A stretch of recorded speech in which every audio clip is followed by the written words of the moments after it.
You are listening to Unscripted Moments, a podcast about propaganda. On this episode, we are discussing Night Letters, track 1 on supporting cast, which many believe is the greatest record to ever exist in the history of human civilization. Woo, you said it, yay! This is our 9th supporting cast episode, and to date, this is the only non-Chris song to open a propaganda record. Yeah, and something that I instantly noticed, I remember where I was when I heard this song for the very first time. I was standing in my living room in my flat on Portsmouth Road in Guildford, Surrey, in the United Kingdom. And my first thought was, whoa, this is heavy. And then Todd started singing, and I was like, oh, wow, a Todd song to start the record.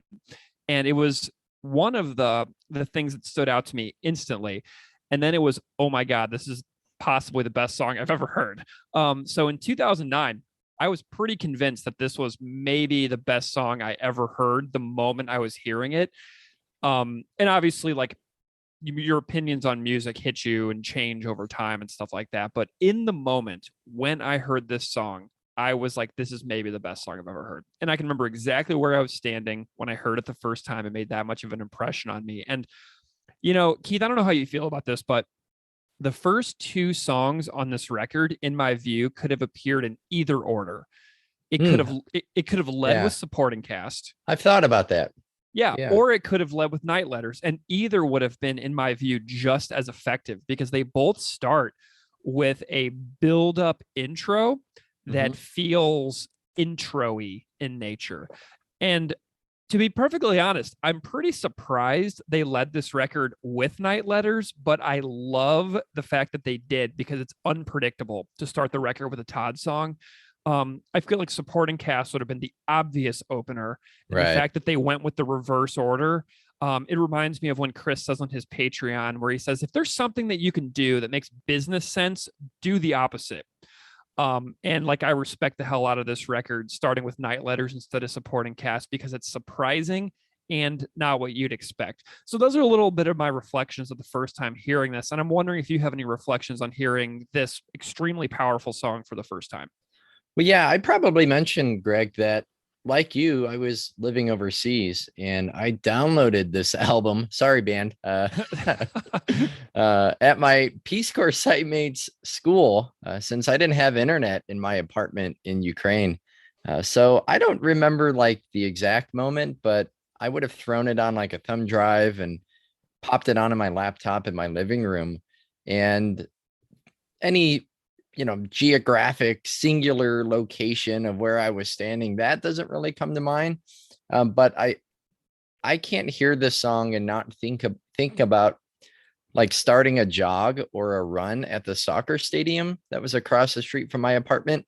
I jogged pretty frequently to this record, to Dead FM from Strike Anywhere. That's a good one.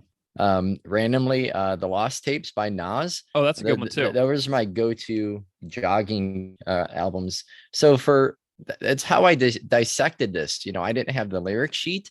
I didn't really have any way to like look further into what the band was talking about or talk to people about, on forums or message boards or whatever. It was pretty much isolation in my listening to it. And the beginning of the song reminds me of that anticipation of going for a run, finding a rhythm, trying to set a pace before the track just explodes. And I think it's also worth mentioning that I think this is the last song that I saw the band play live. I'm actually pretty sure it is. So Propaganda closed with this at the Metro in Chicago in 2017. And that was a huge moment for me. As the time before that I saw them in 2014, they closed with Hard Times by the Cro-Mags with Todd on vocals, which is awesome. And like the crowd went off. But it also felt a little anticlimactic for me. So with ending with such a big song like this, of course, I just went nuts in the crowd. And I do agree that it seemed to be a stylistic shift and risk, though I think at this point risk probably doesn't really define too much of what the band what their goals or what their their aims are in releasing a record. But there are perhaps some parallels then with Potemkin City Limits, where you have back-to-back songs sung, written and sung by Todd, that are also stylistic shifts. So I think this speaks to like an evolution of how the band is pacing an album, how they're starting off, and how the songs sound themselves. Yeah. And I saw the band play this song, Night Letters, at the recent Winnipeg shows, and it was the first time I ever saw the band play this song. Oh, cool. To my knowledge, because the last time I had seen them was in 2012 in St. Louis on the Failed States tour. And to the best of my recollection, they did not play Night Letters in that 2012 tour. So I think that I saw Night Letters. I think they played it. They might have played it all 3 nights in Winnipeg. I can't remember. I did the set list in that Going to Winnipeg bonus episode, but it was either 2 nights or all 3 nights. And it just is so perfect live still. So, I mean, it's hitting just as hard as ever, and it's so powerful live, and the band sounded amazing. So this is still going to, I'm hoping that if the band does some shows next year, this one will be a staple for anybody out there who gets to go to some shows. But, to start off this episode, maybe we'll define the term first, because we're going to talk a lot about Night Letters themselves, like the concept and what they are in the world later on. So let's talk about what a night letter actually is. And Keith, you found some great sources for this episode dating back decades, which we'll get into when we get into the lyrics. But before I define it, fun fact, I discovered a band from the UK called Night Letters. I was searching for this in one of my streaming services yesterday, and I searched Night Letters, and a band from the UK came up, and they kind of sound like Failure or the Deftones. They're Cool. They're like the mellow-ish kind of like Deftones, but like they're kind of mellow and shoegazy. So that was kind of cool. But anyway, so the definition of a night letter is an unsigned leaflet distributed clandestinely. And a source from the Immigration and Refugee Board of Canada defines night letters as, quote, a means of communicating general information or specific instructions to the local populace or targeted individuals, which are hand-delivered by night and contain instructions, threats, or warnings for local individuals or small community groups. And that definition also includes specifically Afghanistan in the definition.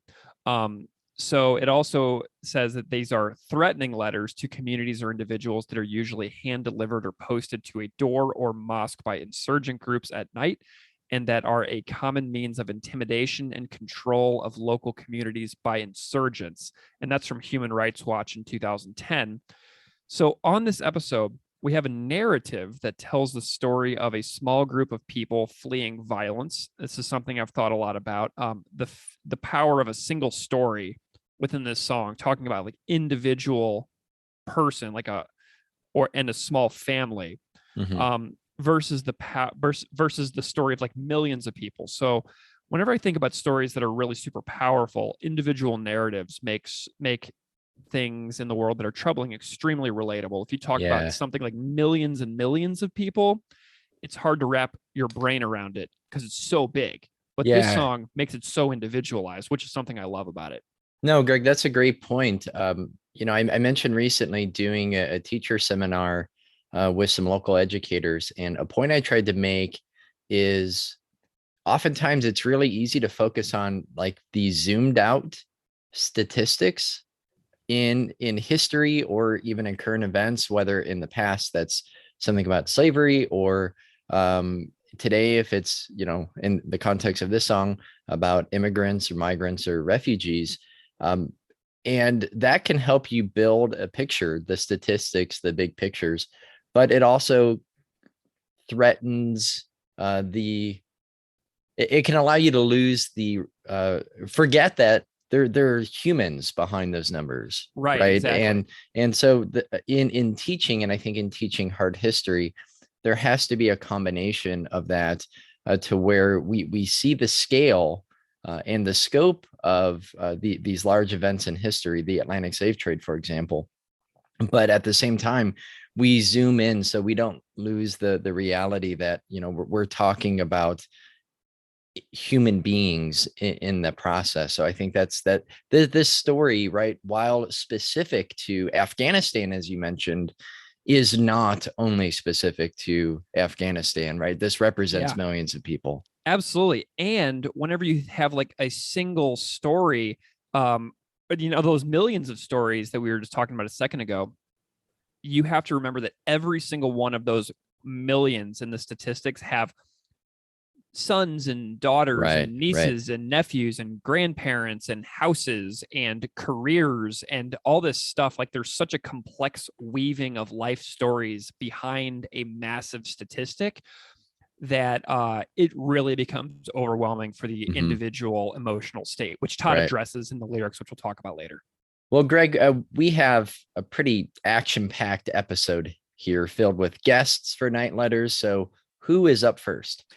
So I'm thrilled to say that Parker Molloy is here. Parker Molloy is a Chicago based writer and author of The Present Age, which is a newsletter about communication in a hyper connected world. And between 2018 and 2021, Parker was editor at large at Media Matters for America, which is a nonprofit media watchdog. She wrote about the role that right wing media played in the rise of Trump and the creation of alternate perceived realities. And Parker is her work has appeared in the New York Times, Rolling Stone, The Daily Beast, Vice, The Verge, and Parker is absolutely a massive propaganda fan.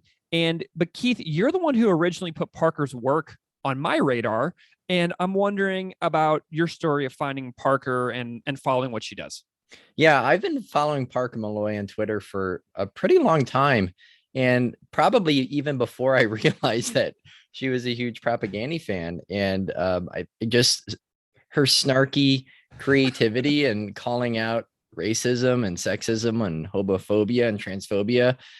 Her Twitter is just, I think, a masterclass in media literacy, combing through the dregs of conservative misinformation to warn us about what passes as news these days, and in doing it in serious ways when it needs to be serious, but also doing it in really funny ways when I think it helps, alleviate the stress of the things that, our family members or friends or students are seeing. So I'm super thankful for her work in wit, and of course for talking to you for Night Letters. All right, well, here's my conversation with Parker Molloy about being a huge propaganda fan and the tune Night Letters. Enjoy.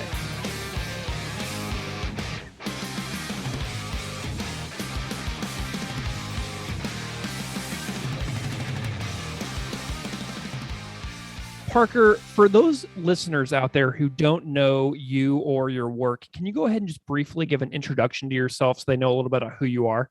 Yeah, totally. So, hello, my name is Parker. I am 35 years old. I live in Chicago with my wife and my dog and my cat. Up until June, I was editor at large at Media Matters for America, which is this progressive media watchdog group. Basically, the job involved watching a lot of right-wing media like Fox News and Newsmax and OAN and all of that stuff that makes your brain want to explode. Oh my gosh. Then writing criticism of it, which was good and fun, is terrifying as it was. But it was something that I left that in June to start kind of my own thing, which is a project called The Present Age. Which is it's a newsletter plus a weekly podcast about the way we communicate during this sort of time of hyper-connectedness. Like, so as we're all home during a pandemic, people have figured out different ways to sort of connect and communicate. And, bands did live streams, and people who were used to closing deals in the business world, over dinner, had to figure out how to make their points over Zoom, instead. So that's that sort of stuff. So it really kind of shook up the entire world. And I was like, this is just an interesting topic. So I write a little bit about politics, media, culture, pretty much anything I feel like. So far, it's been pretty fun. Nice. Well, I'm curious about your podcast as well. I was listening to some episodes earlier, and as a podcaster myself, I do 2 podcasts. So I'm curious how you're feeling about your podcast, maybe some of the things that you didn't like expect that have been the results of doing a podcast, like, or any of like the kind of work that you maybe are just kind of figuring out along the way. How's that process going for you in podcasting? Yeah, it's fun because I am, what have I done? I've done 9 episodes so far, which is not a lot. So I am still kind of figuring things out. So, Parker, I was reading your work this week, and your piece called "It's Hard to Have Much Faith in Humanity These Days" felt super appropriate for the occasion. So you're going to be on the Night Letters episode.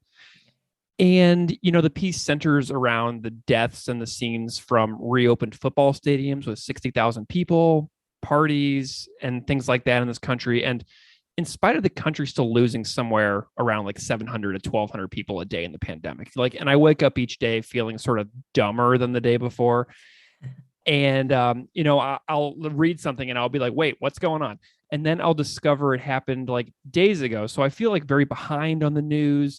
And I feel very dispirited whenever I read these things. And your headline, "It's hard to have much faith in humanity these days," is very propagandy in a lot of ways, and very appropriate for Night Letters as well. And, I'm wondering how you are doing in the midst of all this, because you're so surrounded by media and news and all these conversations all the time. And I'm wondering how you are doing in general with all of the things that you are exposed to every single day. Yeah. And so that is, just generally, I find the question, how are you doing? Yeah. It's always one of those questions that for all of human history, it's always been something that gets kind of a bullshit response from people. They'll say they're fine when they're a total wreck. They'll say good on the worst day of their lives. Stuff like that. Something people ask to give this sort of impression that they care. But since the pandemic started, I think people are being more honest when they answer that question. Yes, refreshingly so. A lot of times, it's so strange. They'll go, well, things are challenging, and it's like good. You're telling the truth. Things have probably always been challenging, but you've just gone with the whole sort of routine of saying like, yeah, I'm great, that sort of thing. But to that sort of the point of trying to take in so much information and constantly be plugged into the news, that is a big issue that has been it has a negative effect on my mental health. I mean, there's no 2 ways about it. You can't read about death and destruction every day and see a significant portion of the population just not care about anyone other than themselves. And that's what's kind of been chipping away at me, and what prompted me to write that piece, which is, it's just right now we don't understand the concept of society to kind of work together to achieve common goals. I don't even know what a common goal is anymore. Right. But I'm doing my best. I think that's really all any of us can do, right? Yeah, well, and reminding people that a common goal can exist. And so you're almost bringing the conversation back to the forefront. So even if you doubt what it is in the moment, you can still continue to refer back to this elusive, slippery goal. Do you know what I mean? Yeah, it would be one thing if I think a lot of the problems in sort of, politics and just people generally is this sort of, I think it's this break from what we had long sort of understood as this, hey, we may disagree about how to get there, but we all agree on the destination, that sort of thing. We all want to be successful and healthy, and people want to be prosperous and all of that stuff. And now I just don't know. I don't know if the destination is the same anymore. And it could just be that for years I was just super naive about that, thinking, well, they want the best for everyone, right? Right. And that probably was never true.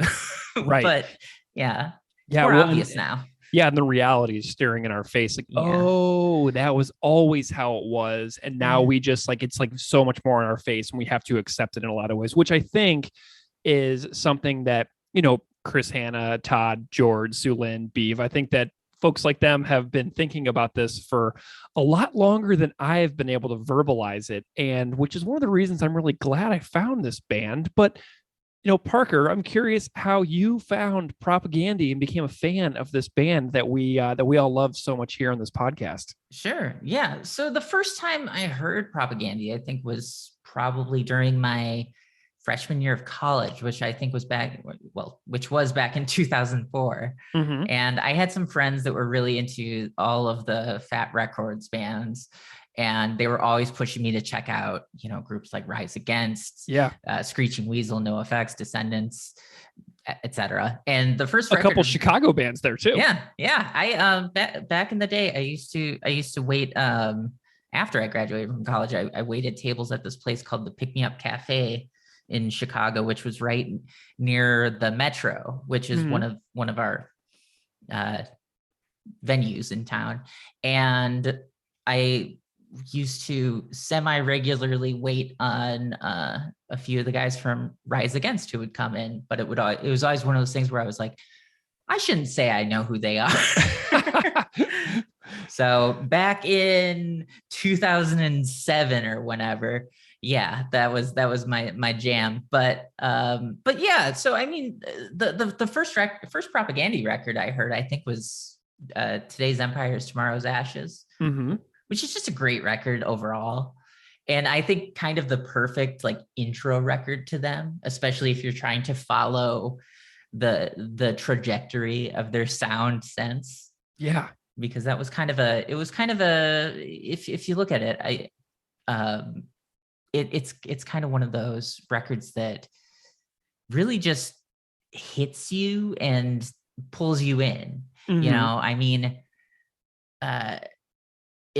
I think the song that really got me kind of interested in them was Ordinary People Do Fucked Up Things When Fucked Up Things Become Ordinary. Yes. Which for one is just a great song title. Oh yeah. I mean, but which that in itself, I mean, you got to give this band credit that they know how to write a song title like no other. So but yeah, that was my intro to them, and I've always been, listening since and been a fan.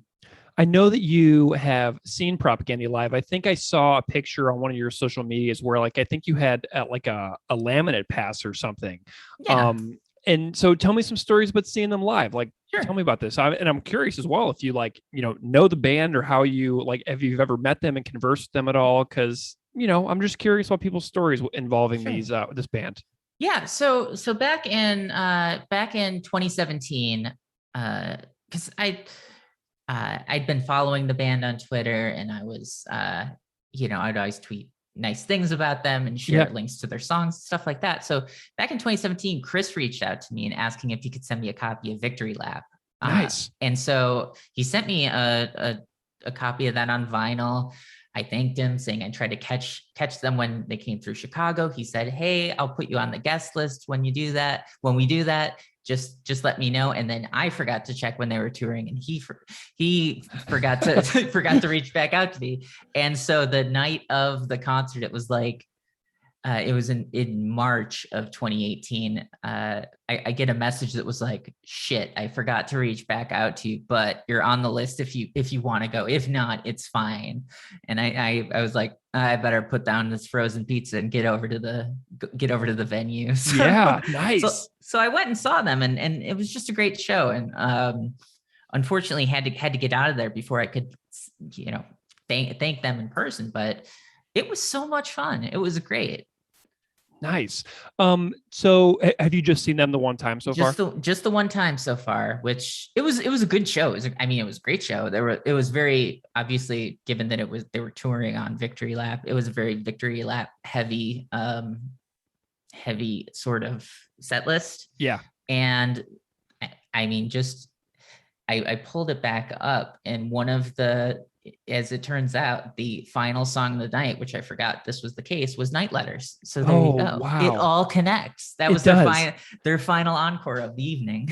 Amazing. What a one to go out on too. Right. Considering it opens that record in such a pummeling manner, that to go out on that note too just seems equally fitting, you know? Mhm. Even though it's the first song on the record, it could easily be the last, and it would be just as powerful as an opener or a closer, I think. Mhm. So Oh, I before agree. yeah, so before we get into the song, I'm wondering about, if you have like, if you know what your favorite record is, or a top two if you can't choose, and why you like think that that one's your favorite. Sure. Well, I think Today's Empires, Tomorrow's Ashes is my favorite, and Okay. that is for a couple reasons. For one, it's the first thing of theirs I ever heard. Two, it's got this really interesting, I don't know, because it was released in early 2001, obviously before 9/11, but Mm-hmm. that it just feels like such a time capsule. Yeah. You have this feeling of the world being really fucked up, but not in that way that people can just point to it and say that's the problem, Yeah. which I feel like 9/11 kind of gave people that sort of thing to point to, which is sometimes not helpful to have something so obvious to point to, because we could say, no, see, that's the problem, not all of the, all of this, all corruption and stuff like that. It was a way for people to focus our attention when it comes to injustice in the world, or Mm-hmm. change that needs to be made by going, well, look at those brown people, like Mm-hmm. look Yeah. at those, these scary foreigners, like that sort of idea that's, xenophobic and horrible and everything. But um Today's Empires has this sort of, it really just kind of, it's the record I think about when I think of the immediate run up to 9/11, which Yeah. I don't know if there's a real reason for that, or if it's just that the timeline works that way. It Mm. was when it was released, and all of that stuff. Yeah, totally. And that's a really interesting description of it as well, because I hadn't like, obviously I knew that it was released before 9/11, but the descriptions of the world in the song Mhm. written in a pre 9/11 context, it's like they become that much more real and prescient and vivid in a post 9/11 world. You know what I mean? So the Oh, album absolutely. the album seems to have aged into itself a mere 7 or 8 months later. Does that make sense? Oh, absolutely. And I think one of the sad things about their records is how long they've remained relevant.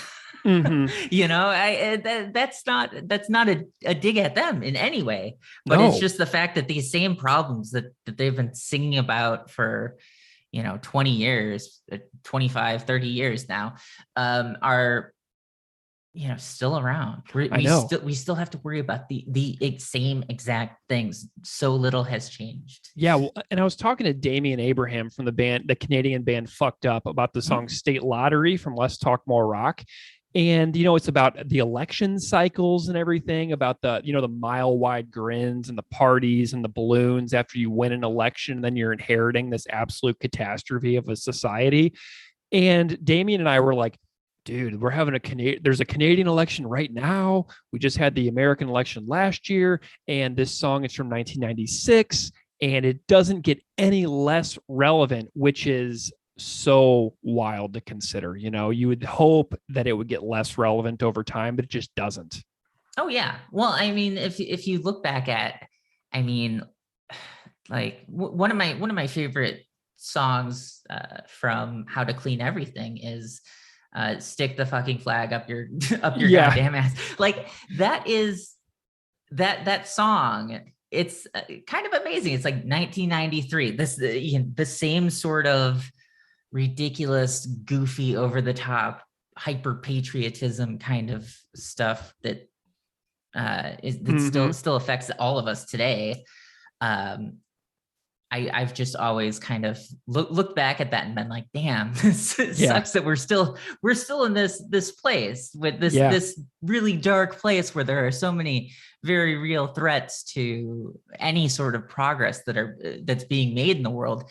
And so many of these threats come from within and are put in place by the people who are in government. They're not these external forces that are, coming at us, which it gets back to the, using 9/11 as an excuse for everything sort of angle. Well, and so this song that we're going to talk about, Night Letters, a little bit here, it's a lot of, there's the vivid scene of, people fleeing from violence, going to a new place in search of a better life. And there's also the uncertainty of the safety of the people left behind. So many of these issues that we're talking about are relevant to this song in general. But I send every guest a list of songs for episodes that I'm hoping to make. And then I let the person decide what song they want to talk about. And I'm curious why you particularly selected Night Letters, because it's I don't know. I don't know what song I was expecting you to choose, but I'm really glad that you did. So why did you pick Night Letters? Yeah. So Night Letters, I think, is there are two reasons that I really love this song. One, it is absolutely everything an opening track to an album should be. It's the riffs, the drums. It's heavy. It's like it's a sonic kick to the teeth, basically. And it really sets the tone for everything that comes after that. I mean, one of my favorite songs of theirs is Dear Coach's Corner, which obviously that's obviously one of their most popular songs. But had that been the first album on the track, first track on the album, it would have changed the entire tone in a way that I don't think would have been good.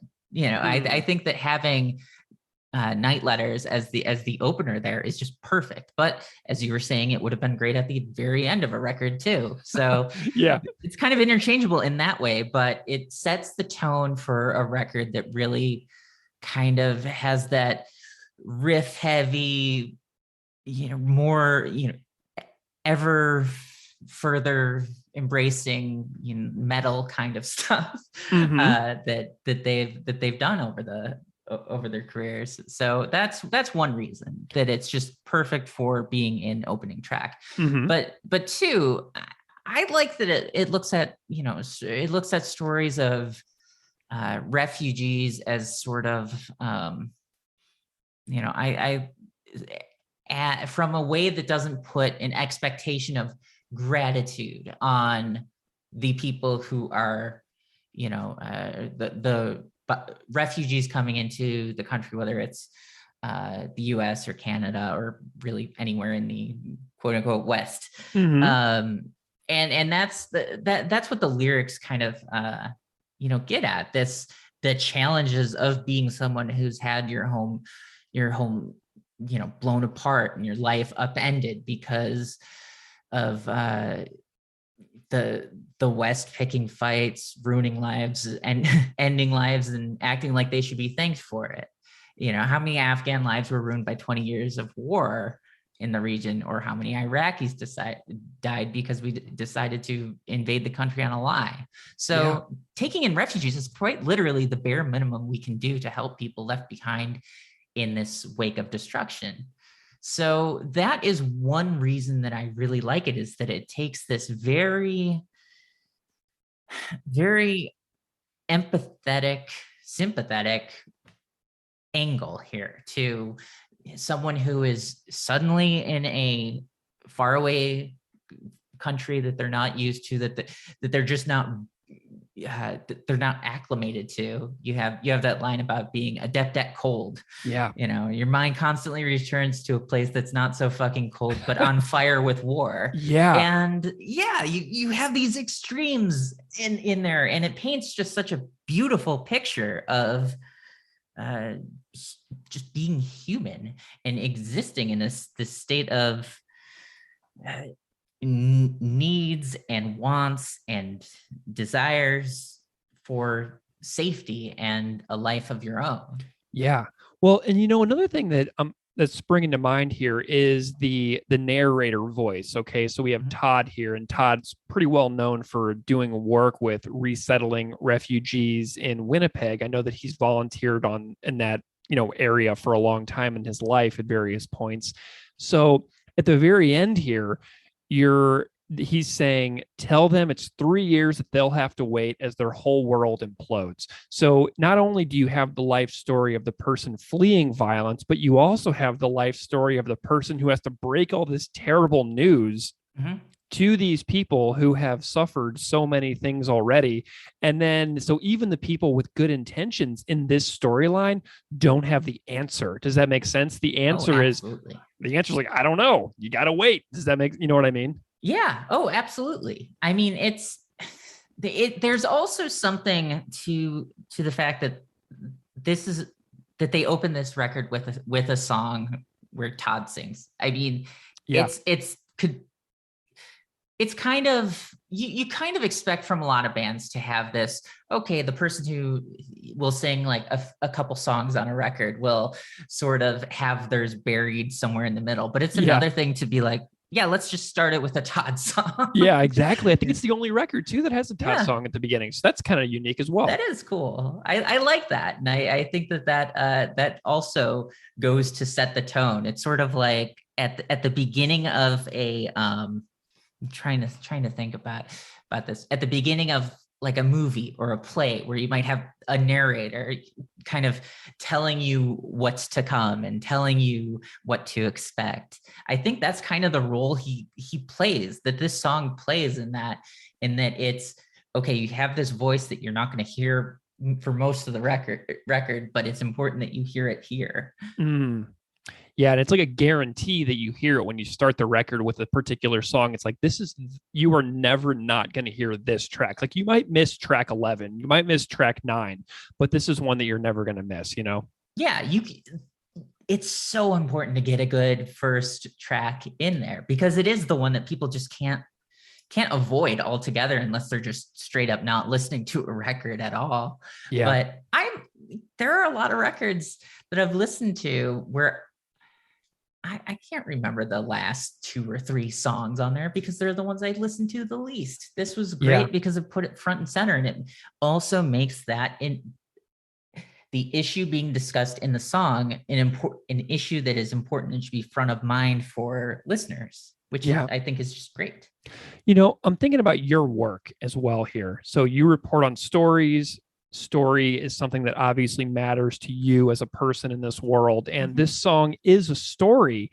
And I'm wondering about your take on like the way this song presents a story, and maybe like how this might be like inspiring to the kind of work that you do. Sure. Well, one thing I really like to do, which editors that I've worked with really don't like me to do, is to just start off with something that kind of throws you into the story right away, where then you have to kind of backpedal to figure out what it is. And I understand why that's something that a lot of times I would have editors who would be like, let's not start with this. Let's start with the explanation of where we're getting to that, because otherwise you might lose people right away. But that's exactly how this song starts. Your world was blown right apart on a night of sickening death. Like, that is so in your face.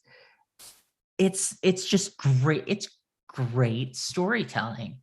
It's you went running for your life and never home again. I mean, this is right there. That paints such an amazing picture, because you're like, okay, well, where is this going?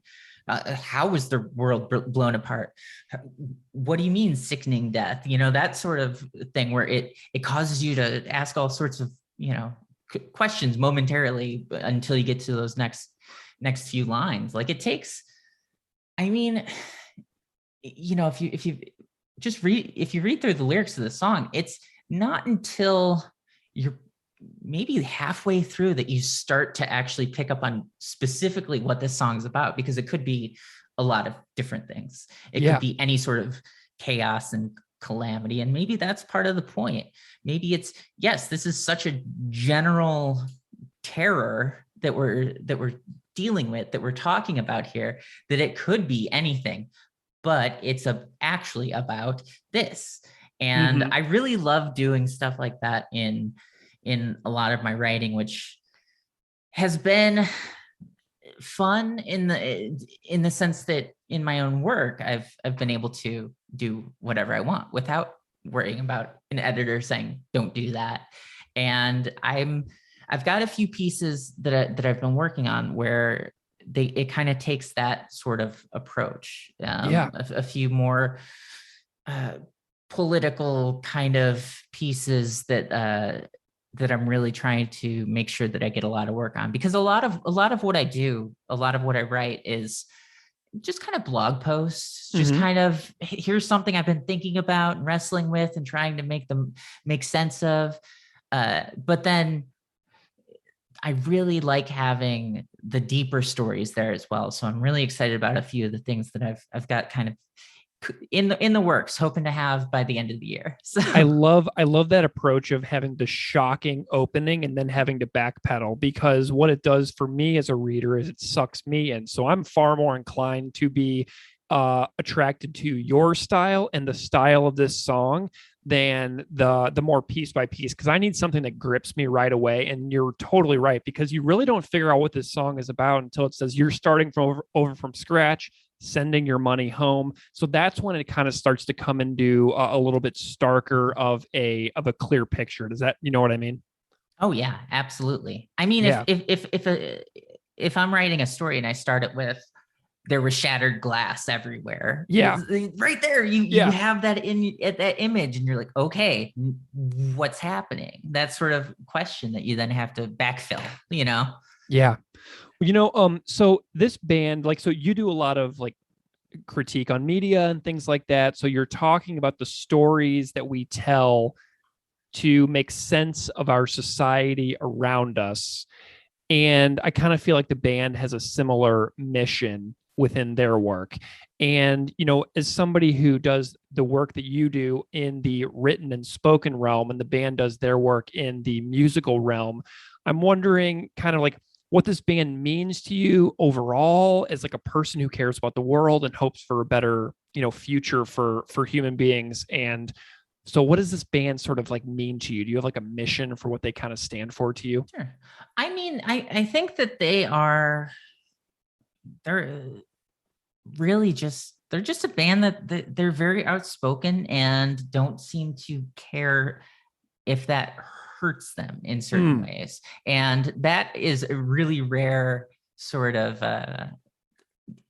approach that you don't see in many industries and many art forms these days. People don't want to be, or when people do talk about being controversial, it's this sort of controversy for the sake of creating controversy, or controversy built around insulting people or hurting people or being politically incorrect, that sort of thing. But their approach to being controversial is just saying straight up what's on their minds, which is really interesting. And it's not built around trying to shock people. It's just telling people how fucked up the world is. Yeah. And sometimes it's just helpful to have someone go, yeah, things are bad.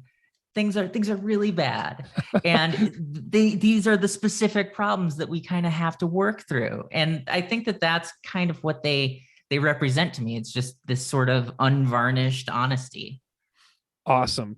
Well, Parker, I am so delighted that you were willing to come on and chat about Propaganda with me for a bit, and to talk about the work that you're doing over at the Present Age. And I'm wondering if you have any links or places that you would like to direct listeners' attention if they would like to follow along with what you're up to in all the different projects that you have going on.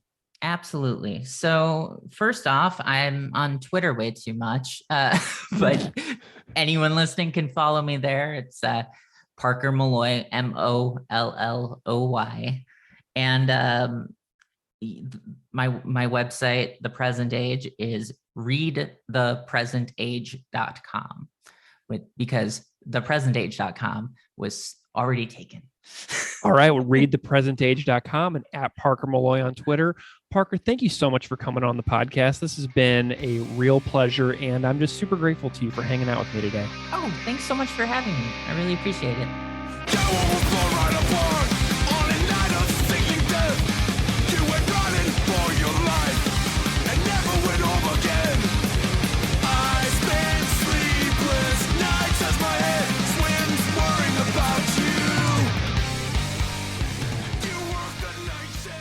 Hi, Greg here. We have a cover that was submitted after the recording where Keith and I got together to record the episode. And there's a cover that was made for Night Letters by a fantastic podcast listener named Steven. And Steven did a cover which he refers to as pretty standard, where he basically played the song through as written. And the drums were programmed by him. And he went through the track and watched Jord playing live videos, and he programmed the drums. Then he did the guitar, bass, vocals, and he says that he's a bassist by trade and a vocalist by necessity, which was a fun comment. And he said the guitar playing skills were very difficult on this track, and he kept it as close to the original as he possibly could, but he said he had little time to learn the parts, let alone rework them into something else, like a rearranged acoustic version. Steven's buddy mixed the tune, and Steven said, "This song is tough as nails. It's fast, the chords are wonderfully strange, and it's super fast." So thank you so much to Steven for this fabulous rendition of Night Letters, and I hope you all enjoy it.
Thank you so much to Parker Molloy for such an excellent chat. As Keith mentioned earlier, go follow Parker on Twitter for some absolutely fantastic cultural commentary with comedy, and also some amazingly poignant and sharp critiques of our society and the way that we seem to be careening towards catastrophe at any given moment on our planet. So thank you so much to Parker. That was awesome. So we're going to go right into the music on this because we have a few more interviews that will also address the musical performance on Night Letters. Heck yeah. And before we get into these interviews, just a quick note. We haven't said this yet.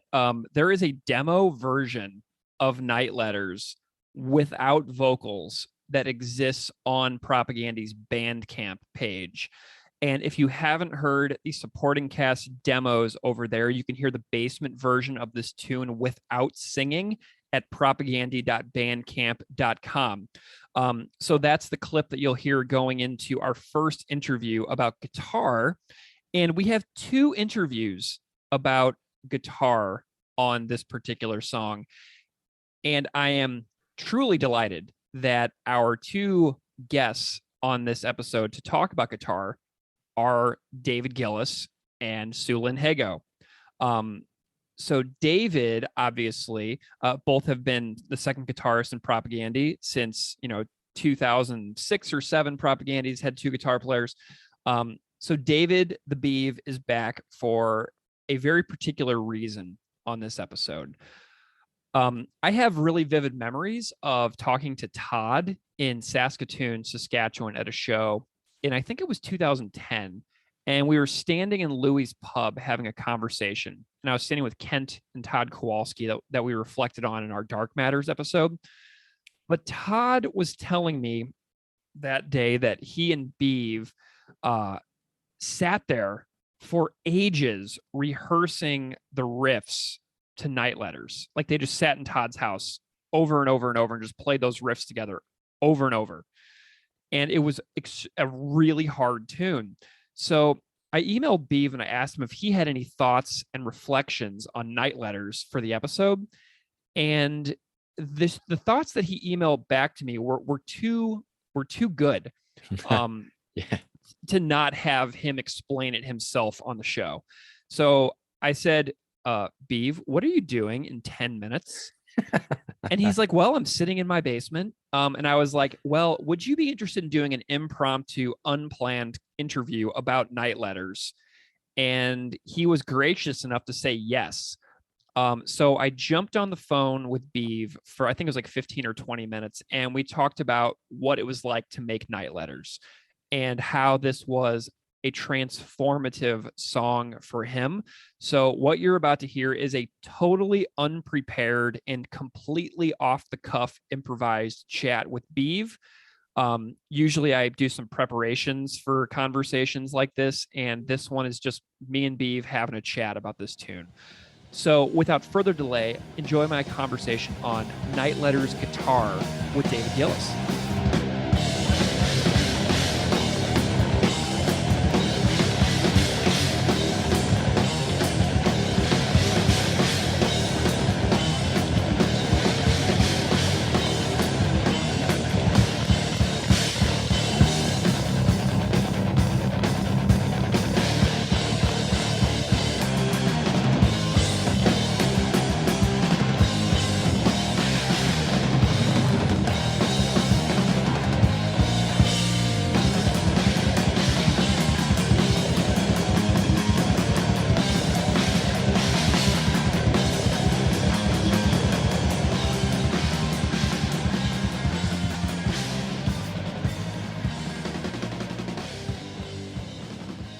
David, welcome back to Unscripted Moments, a podcast about Propagandy. Hey, glad to be back. So this is really funny for me right now, and I love how this all came together because I just randomly messaged you a little while ago on Instagram, and I said, hey, do you have any thoughts on the song Night Letters? And because this to me seems like such an important one, and you were like, do I have thoughts? Do you have an hour? And then you sent me some really great comments. And then I was like, okay, we should just record this. What are you doing right now? So this all came together in like 5 minutes. So I am really happy that we did this, but it's just so random. So how are you feeling about my totally random invitation today? I'm happy to do it. It's a great song. I'm also isolated because we have a family member who's in close contact. They have COVID, and so we can't go anywhere, housebound. So you are giving me a little reprieve from the boredom of being housebound. Well, I can see you've got a guitar hanging on the wall behind you. Are you in your workshop right now making some great stuff today? Yeah, I'm just down. I've got an hour or so to spare, so I'm down here chipping away at a project. And yeah. All right, cool. Well, let's talk about Night Letters. Let me talk to you about this really quick. I remember the first time I ever heard this song. I was living in England in 2009, and I got the CD version from Hassel Records, which put out the record in the UK. And this song came on, and this song hit me as hard as something like Back to the Motor League the first time I heard it. Like, I'll never forget hearing this song for the first time. And then when I saw Propaganda in Saskatoon the next year, Todd was standing by me after sound check because I was working for the student newspaper, and I got to come in early and watch the sound check. And I was talking to Todd about the record, and I asked him about Night Letters, and he said, yeah, Beave and I sat there for basically months on this song. And I'll never forget him telling me that, because he just gave this impression of how challenging of a song this was. And I want to hear the story of this song from your point of view, because I get the impression from your messages that this is a big one for you. So can you just kind of tell me the story of Night Letters from the best of your recollection? Yeah, back then it was so we were writing, I guess, because I joined the band in 2006, and the band's kind of always writing, and so it was my first foray into the world of writing with those guys. And I spent a lot of time with Chris writing, but I also would go over to Todd's house, and we just work on stuff together, and he'd show me riffs. And it was sometimes scary because he'd show me these guitar parts, and I could not fathom how someone's brain came up with them. And then I could not fathom how the hell I was going to actually be able to play them myself.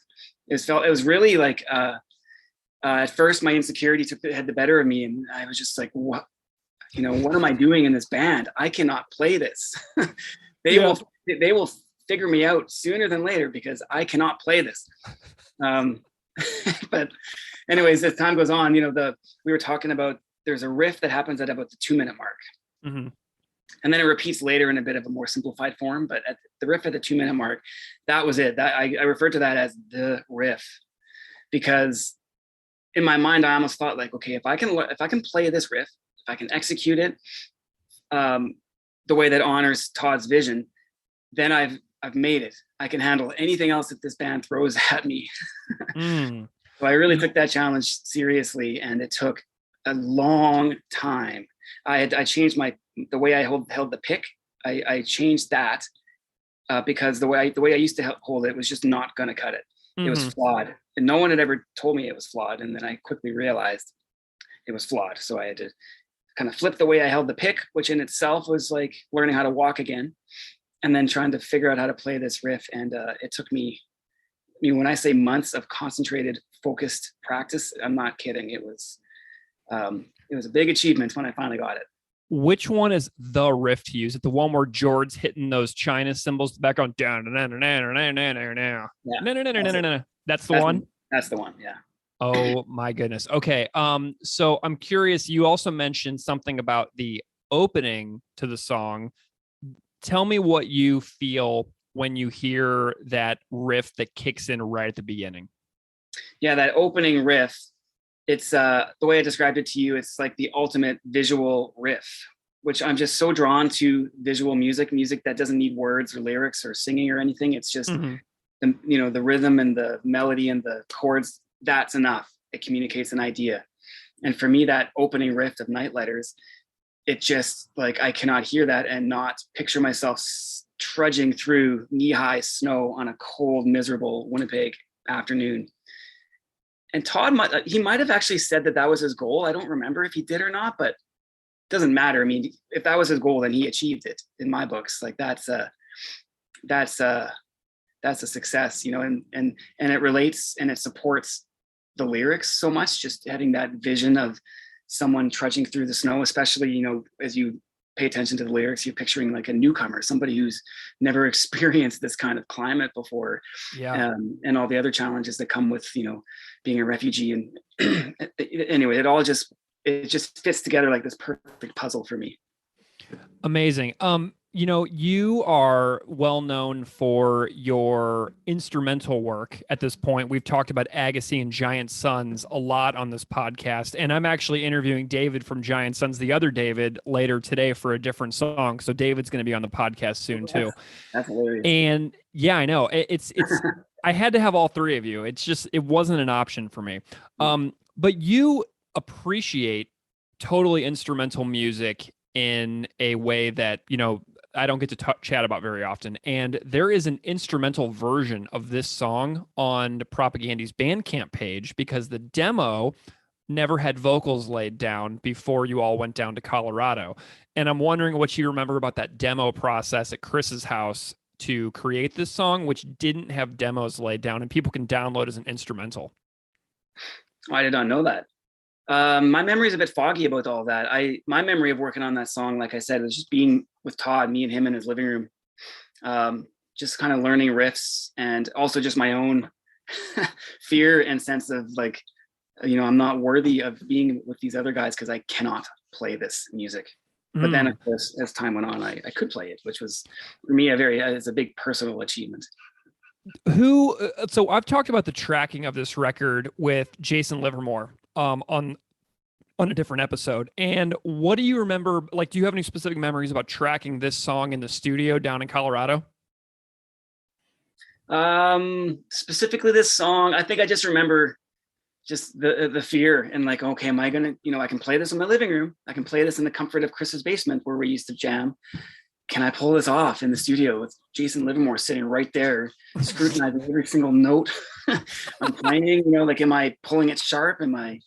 It was, I just remember it being very stressful. But in the end and in hindsight, it was like, you know, Jason's such a good dude. And it was my own baggage. It was my own, you know, insecurities that was making me feel that way.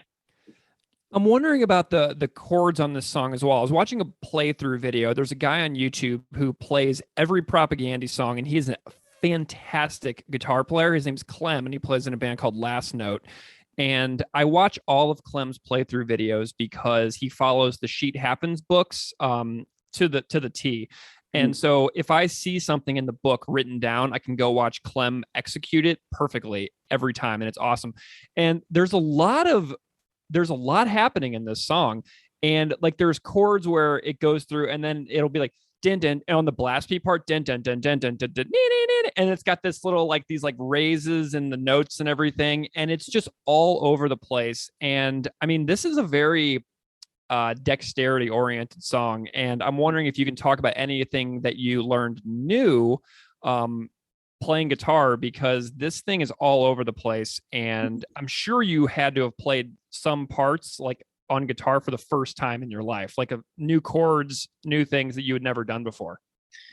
Yeah, well, you mentioned dexterity, and for me, that's it. I guess it's that more metallic style of playing where it's a lot of single note stuff, and your left and right hand are coordinated playing together. That's not how I came up playing, really.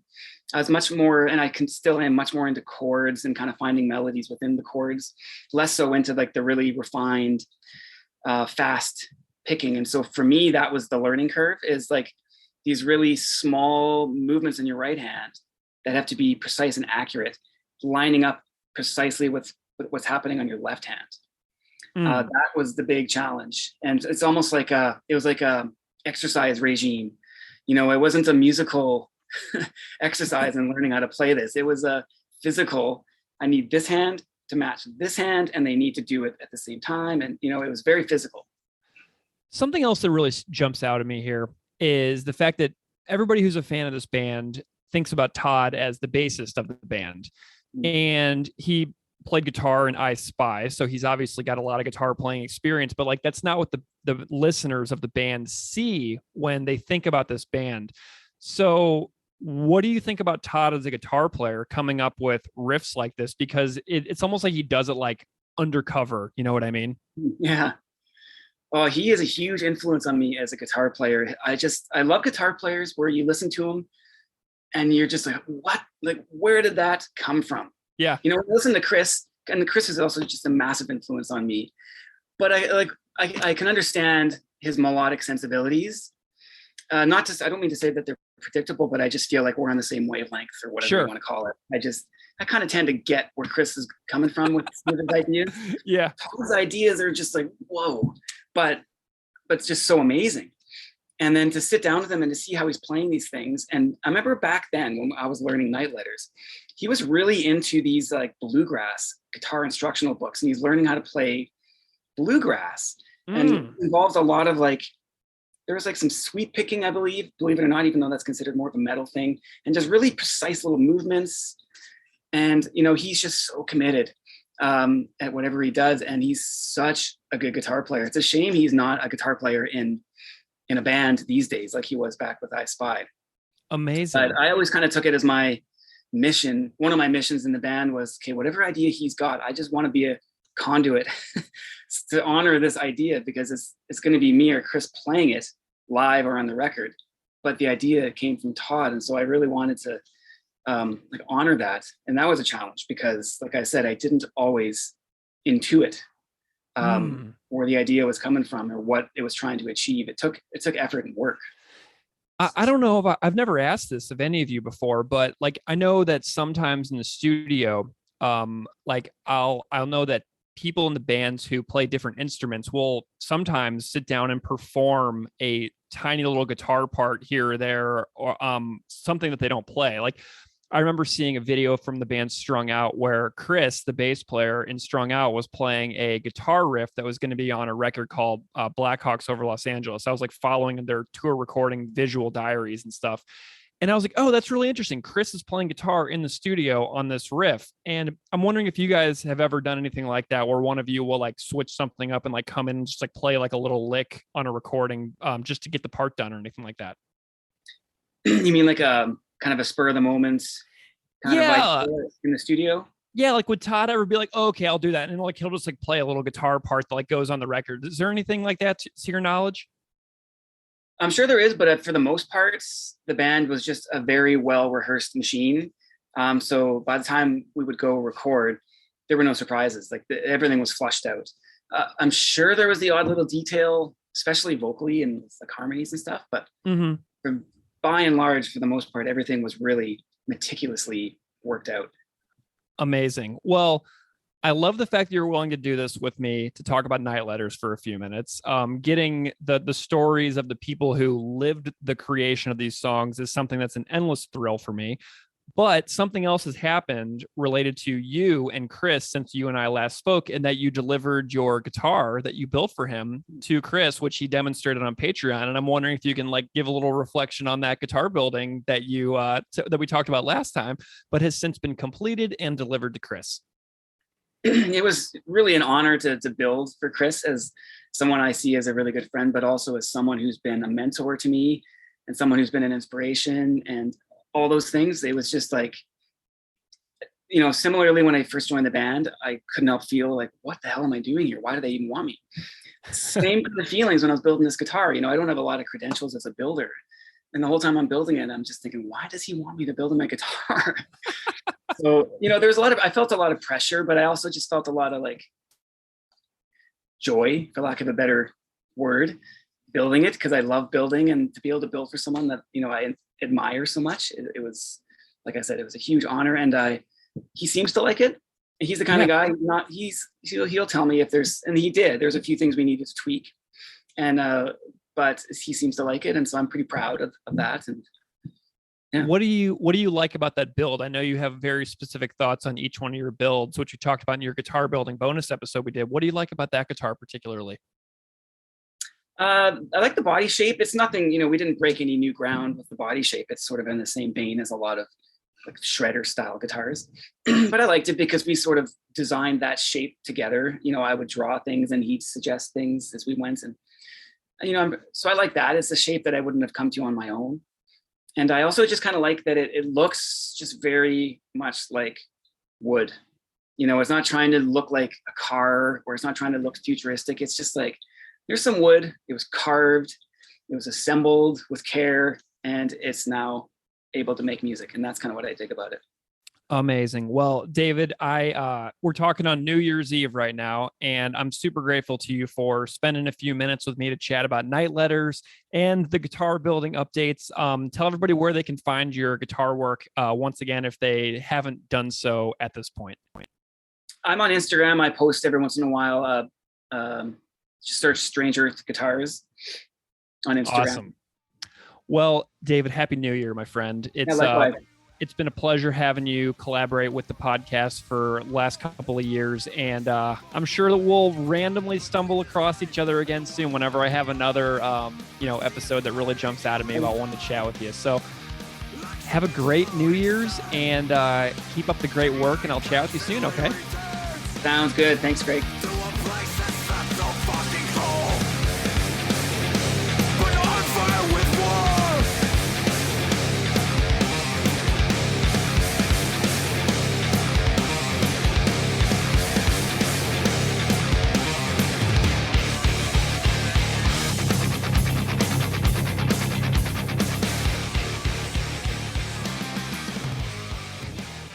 All right. Keith, isn't it awesome that Beave keeps coming back on the podcast? I just feel beyond blessed and lucky and fortunate that so many people, including the Beave, including Sulynn, have been willing to come back and share their thoughts and ideas and experiences, and to add to, the things that you and I throw around, but to really add far more meaningful insight, I think. Yeah. Well, speaking of Sulynn is here again. And I put Sulynn's interview on this episode last, because I've already actually released this interview with Sulynn.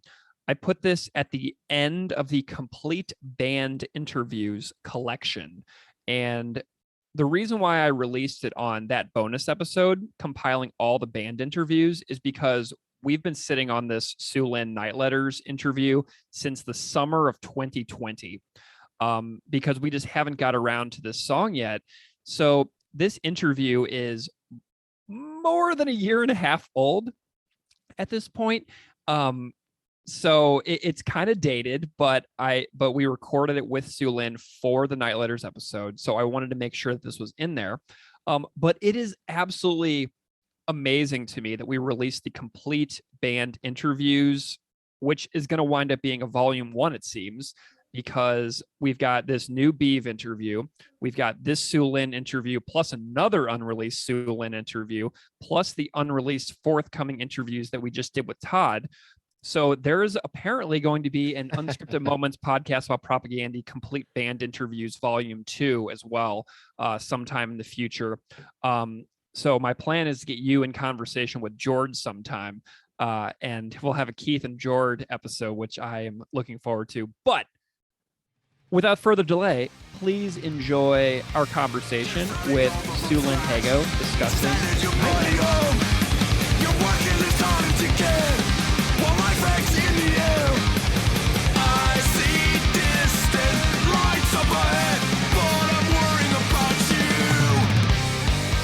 Sulynn, welcome back to Unscripted Moments, a podcast about propaganda. Yeah, thanks for having me again.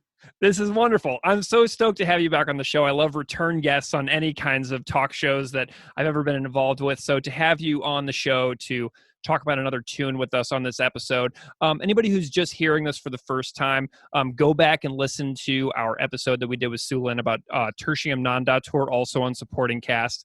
But Sulynn, today we're going to talk to you about the tune Night Letters, the opening track from Supporting Cast, which you said in your first appearance on the show was your favorite propaganda record. Yeah, that's right. And just even that song, just how it kicks in, it's such a interesting riff. It's the greatest. It's the greatest. Yeah, it's just like, actually, I have a couple, now that I'm in the band, I can tell you a couple secret tales about some reactions to that. Well, for one, I think, hopefully I'm not skewing this, but I believe Todd said that when like maybe they first played it or something, like Barney may have been our sound guy. Barney was like said something about the first chord, like that's a fucked up chord or that's a weird chord. What is that? You know, and it is. It's like it's a definitely an interesting one. So that's kind of the guitar nerding one. Another cool thing is like Todd mentioned that he imagines someone like kind of like going uphill like a snowy mountain, like it. So that's always now, yeah, that kind of like sticks with me. It's a cool image, you know. Awesome. Well, we talked last time as well about Tertium Non Datur, and also your love of, you know, the songs on supporting cast and how that kind of made you really just become a super fan of this band that you now also are a part of. But what is it specifically about this song, which I believe is the only Todd song to ever lead a Propaganda record, which is a unique characteristic in and of itself. But what is it about Night Letters that grips you, that jumps out at you? Because it is an epic song. I think we could start on the music side. Yeah. Similar to like Tertium, where I think just from start to finish, like all the riffs are memorable, they're fun to play. I think not that other songs are, but it's like when you're just like, holy shit, like another one appears and you're like, oh yeah, I love this one too. Like they're just back to back, like really good riffs, you know. And the same thing kind of takes you on a ride, you know, and it has a very ebb and flow, start and stop. And it's just the heaviness, you know. Somehow it's the mixture of like being very heavy but somehow catchy. Like there's parts that kind of remind me of surf guitar, like the riff. It's like the middle before it kind of comes around to the main riff. You know, there's something that kind of has that kind of surfy guitar, like catchy. I know it's like metal, but I feel like there's actually like a crossover with metal and surf guitar. If you really, I get, you know, that's how I feel. Do you have like a favorite part of this song to play? Because as you just mentioned, this thing is like riff crazy. So we have the opening riff, the dun dun dun dun dun dun dun dun dun, and then we also have the and it's just like it's full of them. It's just riff craziness the whole time. Yeah, so I like those two. I think some of the other ones, there's like these like twangy chords that are like they're kind of connected as in a thread in a way. Like there's very subtle changes between them, but there's like 8 in a row of them. It's the like that kind of part, or even the I Spend Sleepless Nights part. There's just they're kind of shrill sounding chords, but like, and it's cool to hear that coming from like how heavy it started. And then just the part when it just gets catchy and bouncy, like it kind of it mellows out a little bit. So it's just like the other song, it just has a nice balance of like a lot of like, it almost seems multi-genre within one song. And that to me is like the ultimate experience, like in a song. Yeah. Like when Todd's like, it feels like you're like playing multiple styles, you know? Yeah, like that part where he's like, I'm adept at cold. It's just like really catchy. And, you know, we talked about Bringer of Greater Things on another episode as well, which is like a very singable Todd song as well. It's not a rager. And this one has these parts where he kind of blends those two worlds of like, you know, like Fuck the Border, but also Bringer of Greater Things, where he brings both of his styles almost into one perfect amalgamation. Does that make sense? Yeah, for sure. Yeah, and actually, funny enough, I almost chose like a Negredo to talk about because Negredo has that kind of same thing. That's a really nice one. I regret it actually. Like after I sent the list, I'm like, oh, there could have been that. That's a really great one too for similar reasons, and it kind of ends up where you don't expect, and I really like that about it. Well, I think that we may have to, you know, poke you and have you back. yeah, whatever. As well. Just come back. I'm here in New York indoors. yeah, nice. You know, one time, so I did my master's degree at the University of Saskatchewan in Saskatoon, and Todd's brother who works out there, used to work out with me at this gym. Oh, really? Yeah, and so when Propaganda came to Saskatoon one time, I saw the guy that I worked out with at the gym, and I was like, hey, what are you doing here, man? He's like, oh, my brother's in the band. I was like, what are you talking about? He's like, oh, Todd's my brother. So I got to hang out a lot with them one night when they were in Saskatoon, and Kent and Todd. And Todd talked to me about the creation of Night Letters. And he talked to me about how he and Beave worked on this song like forever. Like all the blast beat parts, he said that they just sat there like what felt like weeks and just worked on these things and just dun dun dun dun dun dun dun dun dun dun and just really tried to hammer it home as they were writing it. That's awesome.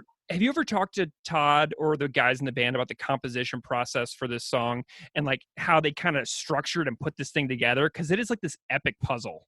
No, but that's so awesome to know that. Fuck, I should. You should talk to him about it. Well, yeah. I mean, there's such like little like bits that I get, and I think part of like, because I'm there for so little, it's like we're kind of in like prepare for the show mode, run through the set like 6 days in a row. But that's awesome to hear. Like that's how that. Yeah, he's like, yeah, and me and Beave like sat in my house and just went over those blast beat riffs. He's like, he said it took them weeks, awesome. to feel like they really had it down. So do you feel, how do you rank this song as far as like Todd's contributions to the band? Like, does this one hold kind of like a special place for you for Todd's songs? Oh, for sure. Yeah, I think this one and Negredo are like two of my favorite Todd songs for sure. Nice.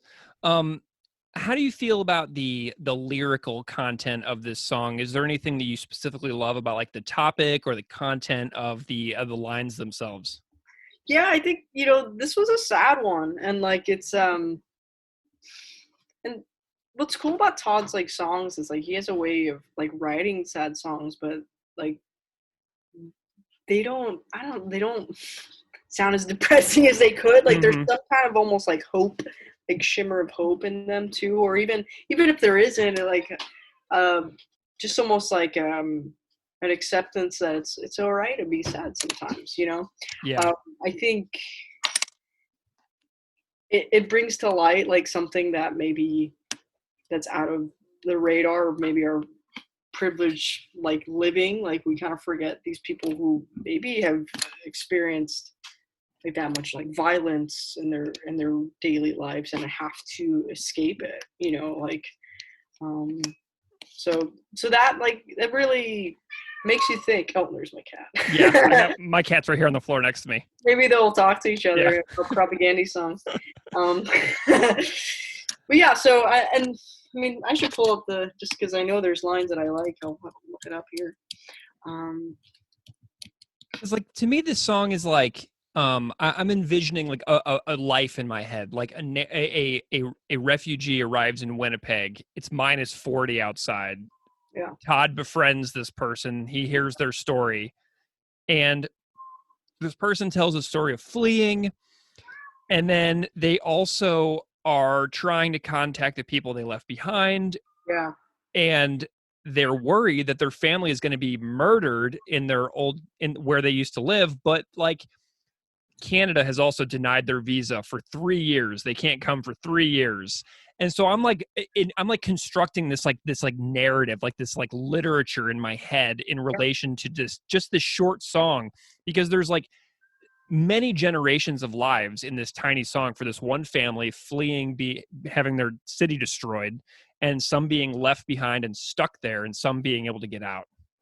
Yeah, it's just like just wrapping your head around like what this person's going through, feeling sorry for them, kind of wishing you could do something, like feeling a bit like helpless, like and it's like, what can you do except like be an ear, and just so yeah, I think it is a nice like open-ended one. I think I've learned, and probably from propaganda songs, like lyrically, is that you don't always have to like sum things up the way like movies tend to do, which is partly why I'm not a fan of movies so much, at least like mainstream stuff. It's like packaging, like here's what we're trying to communicate to you, like here's how you should think about this, where this is, yeah, it's just kind of left, it's just put out in the air and you kind of absorb it how you will. Has your understanding or appreciation of this song changed at all over the last several years of being in the band, playing it, and digesting it like intimately? Yeah, I mean, it's one of the ones we play is last at this point in time because now we keep things pretty compact depending on tuning, and this one's like in a weird tuning. Anyway, that's besides the point.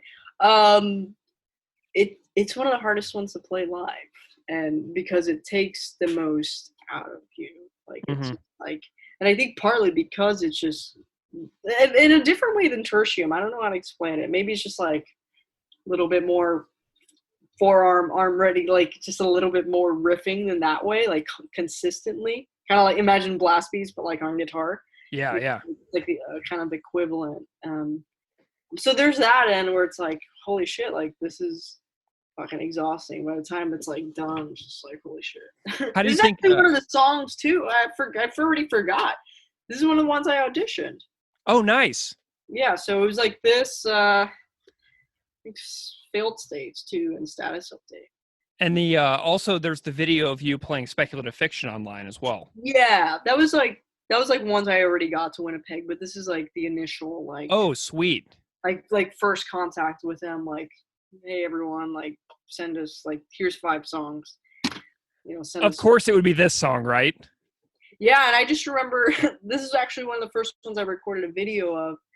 And I was obviously nervous. I'm like, not only am I learning this really intense song in this short amount of time, I have to provide it to the band, and the band who wrote the song, who I love. And I like, it looked like scanning it. Like, it was very, I just remember it being hard. I'm like sitting there, press record. I already fucked up.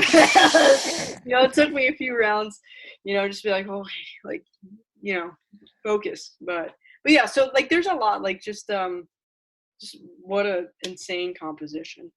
Well, and I'm also wondering, like, I know that Chris is very hard on the record, Today's Empires, Tomorrow's Ashes, because like the songs are played at such a breakneck speed that Chris is like, God, we just recorded this way too fast. Like we got overly aggressive with it. But this song is, I mean, this song moves with those blast beats, and it's the only Propaganda song that has that type of approach to it. How do you feel like Jord feels about this type of song where he's just back there going bah, bah, bah, bah, bah, bah, bah, bah, bah, just forever? It's the hard one for Jord. Yeah. Sorry, Jord. Sorry, Jord. No, but I mean, fuck, he's so good. Like, it's insane. He just nails it. But it's a hard one for all. Like, we're all like sweating, and Todd's singing on top of those bass parts, and it is just like a beating. Like, you're just going for it at lightning speed, you know. And but it's the same thing. It's like, it's really gratifying, you know, at the same time. But it definitely.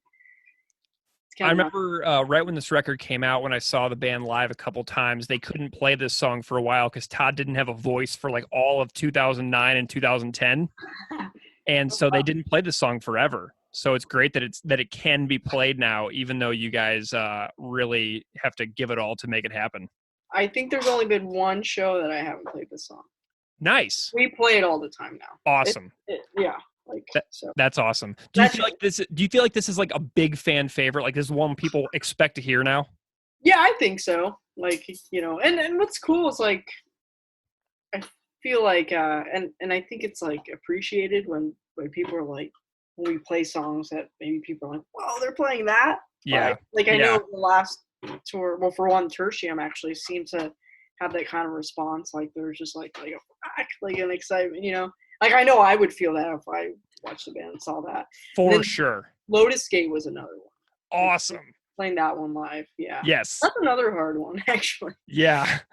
Nice. Same thing, just variations. Like, you think, you know, you've memorized a part and this couple things changes, and then a third time through it changes. And, you know, it's just like a maze.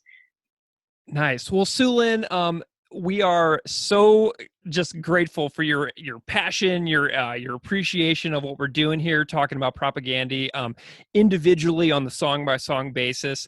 You just want to remind everybody like where they can find you if they are looking to follow your work and maybe learn some guitar as well. Yeah, just SulynNHago.com. Yeah, and there's just forums if you want to hit me up for lessons, and Yeah, and good old Instagram. Awesome. Well, we look forward to having you back, Sulynn. Thank you so much for being here again. Yeah, thank you.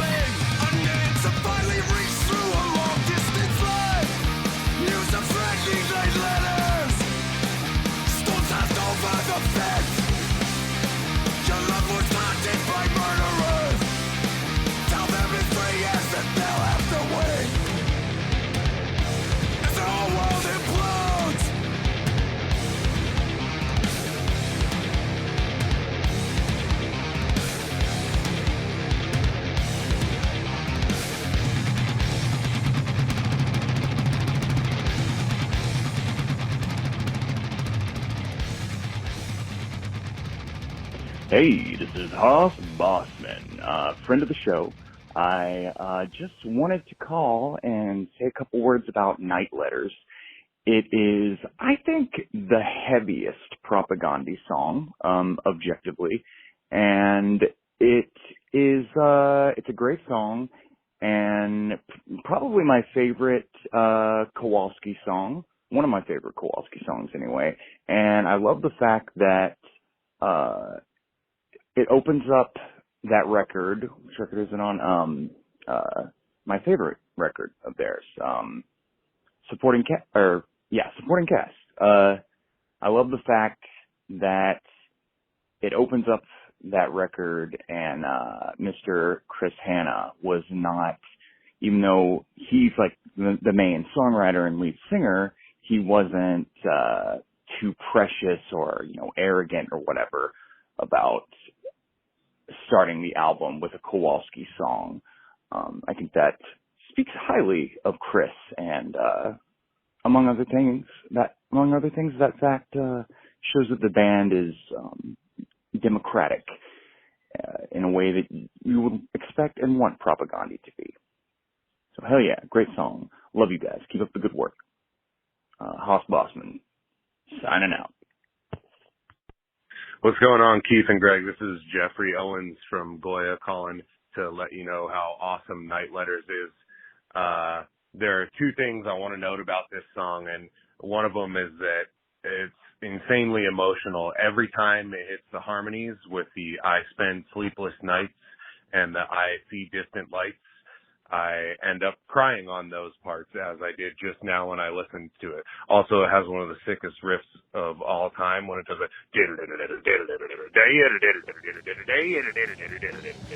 yeah, you know what I'm talking about. All right, bye.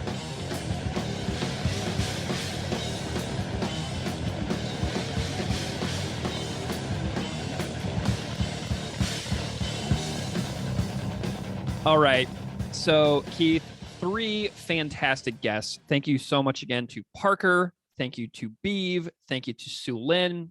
Fantastic chats about Night Letters. I'm just so grateful. And I think that we should launch right on in here and just start talking about the music. What do you say?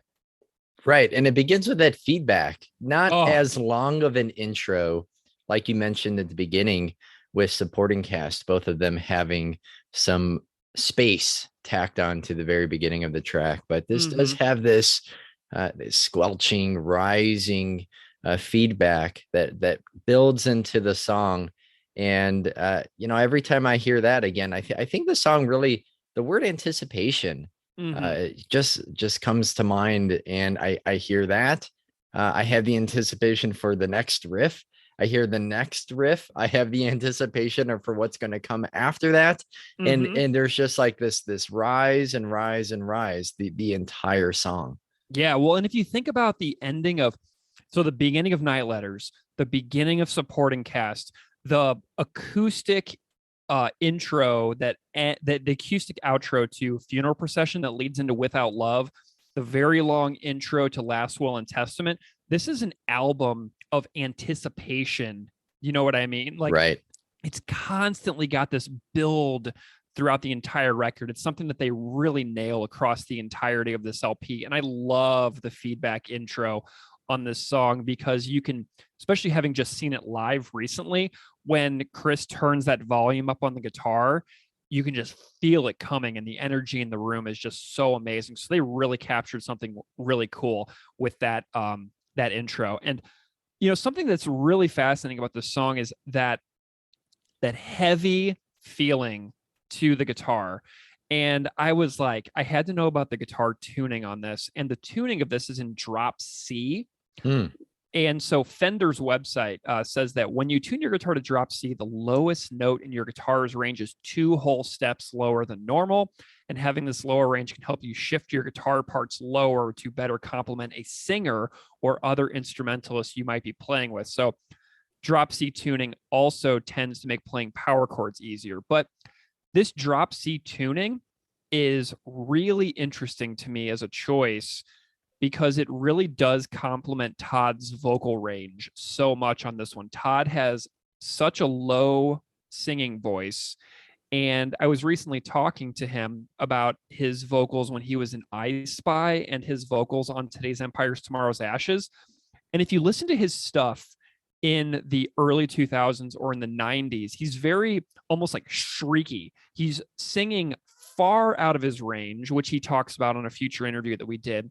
But he's singing so far out of his range. So tuning this guitar way down on guitar and bass for this one is really awesome because it gives a new feel for the band. And I think the tuning may have something to do why this song felt so unique. But that low tuning really does complement Todd's normal range for vocals, which only enhances his lifespan as a vocalist. Which is why the songs on Today's Empire sound so much higher for Todd because he's singing way out of his sustainable range.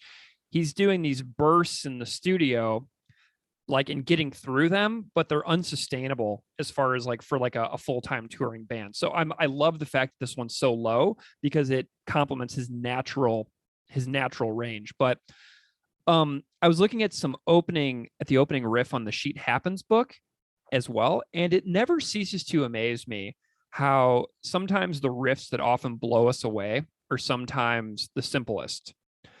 So if we take this opening riff and you tune to drop C, the opening riff of it's the second fret on the E, A, D, G strings, followed by a 7/9/9 bar chord on the A, D, G strings. And then you have 28 notes for that low E on that chug riff. So there's 28 of those. And just about anyone with some basic guitar skills can do it, which is so cool because it makes it accessible to the people who love these kinds of songs. So you can be a shredder, but likely only on that opening riff because then the song gets really wild after that. Right. So I think that almost anybody out there listening, if you have some basic guitar skills, you can do the I think you can play that part because I did it on my acoustic guitar, which is pretty sweet because then Beave keeps that intro riff going while Chris adds the layers on top with the so that's where it's just so cool. I love that part. You know, thinking about that main intro riff, I took some friends to see Propaganda the last time they were in Chicago, and of all the songs they played, a friend of mine who wasn't then and still really isn't familiar with the band now said that power chord riff blew him away. And at the end we were talking, he was like, man, that riff at the end, that last song. And I was like, really, that one? And which I don't mean as a slight or a criticism, but it just stood out to me that stood out to him, like of all of the things that were played. And it kind of wasn't until that moment that I started to realize, wait, I've really been overlooking this song in a lot of ways. And even though I had always loved it, like that small comment from a friend put that song like way back on my radar to where it was one that for a while I don't listen to songs on repeat. Mm-hmm. And I kept listening to it on repeat in the weeks after seeing them in Chicago, just because of just a offhand comment from someone. It made me realize that something that I was overlooking and how special it was, from someone who hadn't heard it already 100 times like I had. Yeah, that's awesome. I love the fact of like a first time listener of the band walking away with this being the one that stays in their mind. Yeah, like, that's really cool. Because you would think that it would be something like Nation States or Back to the Motor League that would really be the one, like, oh, this one, and then start singing Motor League. But this one being the one that somebody walks away with, love that, because it's just a testament to how powerful this one is. So the first minute and 7 are all build up on this tune. And we have that opening riff section in all 4/4 time. During that marching section, like that, it's like powering through the snow, or like you mentioned earlier, like going for a run and then getting into that rhythm, right? And then it gets going wild because it jumps from 3/4 to 7/8 to 4/4 to 3/4 to 7/8 to 4/4 to 7/4 to 4/4 between 44 and 1 minute and 7 seconds. It's awesome. So anyway, the time signature jumps in just the first minute and 7 in this song are really cool. And of course, check out Clem at Last Note's cover. And I also recommend Alexis Duvau's cover on YouTube. And I think both of them really show the intensity and the complexity, especially of this section that you're talking about, which almost needs to be, if you're not a musician, it needs to be seen to really be appreciated. Absolutely. And just a shout out to Alexi as well, because Alexi did an amazing Dark Matters playthrough video as well that we referred back to on that episode. I love that Dark Matters one, because watching Alexi play Dark Matters, another Todd song, really made me appreciate that song in a brand new way, because Dark Matters was one of kind of like my overlooked songs on Failed States. So Alexi has really helped me appreciate some of the music from other parts of the band too. And then we have that melodic parts with underneath the singing from 1 minute and 7 to 1 minute and 58 that are just so gorgeous under the vocals. And then we hit what Beave and I were talking about, the riff at 1 minute and 58. The song already rocks us so hard with those blast beats and those gorgeous melodic parts and that opening like chugga chugga. And then one of the most iconic propaganda riffs imaginable just lands on us halfway through the song. And it's just perfection the way it lands at the 50% mark in this tune. It's perfectly delayed in the song to reward patient listeners, and it just throws you for a mind-blowing loop halfway through the song. I can remember hearing it for the first time and just like melting with how amazing it was the first time I heard that riff. It is my oh snap propaganda riff. Yeah, awesome. Well, like what's really cool about this riff is that it's the same on guitar and bass. Right. So on the low E, tuned to drop C, the riff is 20030050060056352003005, and then it's 474 on the A string, and then 56535 on the low E, and then you repeat it 4 times, and that's the big riff. It's really just hammering on that drop C on that low E string, and it's just huge tuned down 2 steps like that. So I only tabbed it out here because it's actually pretty accessible for listeners. Whenever you look at it in the Sheet Happens book, it looks pretty accessible. Did you try to jam that on your acoustic too? I did, and it was I played it at like 1/16 of the speed, and it was hilarious. I was in here going, burr, burr, burr, burr. It was ridiculous. But then I love the fact that there's that short revisit of the opening Chugga Chugga riff from 211 to 219, but it just offers that sweet little revisiting of that opening. Like I always talk about this interview a lot that we did with Ben Murray on the Duplicate Keys and Caro episode. Yeah. Because Ben's like, they give you this big long section in the beginning of a song, and then they give it to you again for like 5 seconds in the middle of the song, and then they move on. So he's like, they remind you of how badass the previous thing was, but then they move on. So I love the fact that there's like this 8 seconds of that opening again in the middle of the song before it transitions back in to the next part of the song. So, and then it's all very unpredictable, but in a way that I definitely mean as a compliment, right? And it fits, of course, the content matter of the lyrics. Absolutely. And then you got that big riff again at 318, but in a subdued manner because the drums are on the toms instead of doing the big China cymbal hits. So you have that big riff at 158 with the accentuating China hits, but then they do it again at 318 to kind of bring us in for a landing on the ending of the song. But the big riff is Jord is doing a different beat under it, so it doesn't hit quite as intensely, but it's a nice little reminder of the riff into a fade out for the song. So it's just so cool. We're gonna have to ask Caven to change the name of the song Big Riff so that way Night Letters can officially also be known as Big Riff. Big Riff Part 2. But that Caven song, I'm gonna have to listen to that after this now. I love that record so much. So for bass, I cannot stress this enough. Bass on this record hits differently on vinyl at high volumes.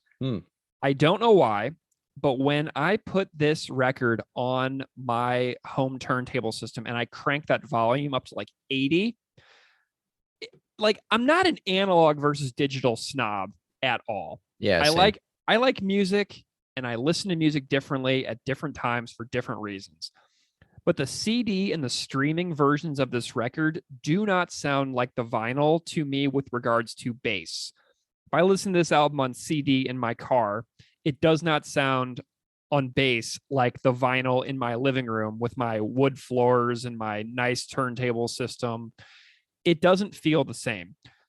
My bass hits differently for this record on my turntable, and it makes my house quake when I really rock this particular song. So if you want to get your internal organs shaken up a little bit, put this album on vinyl and turn this song up, because I promise you will feel and hear the bass differently than if you listen to it just on a streaming service or on a CD in your car.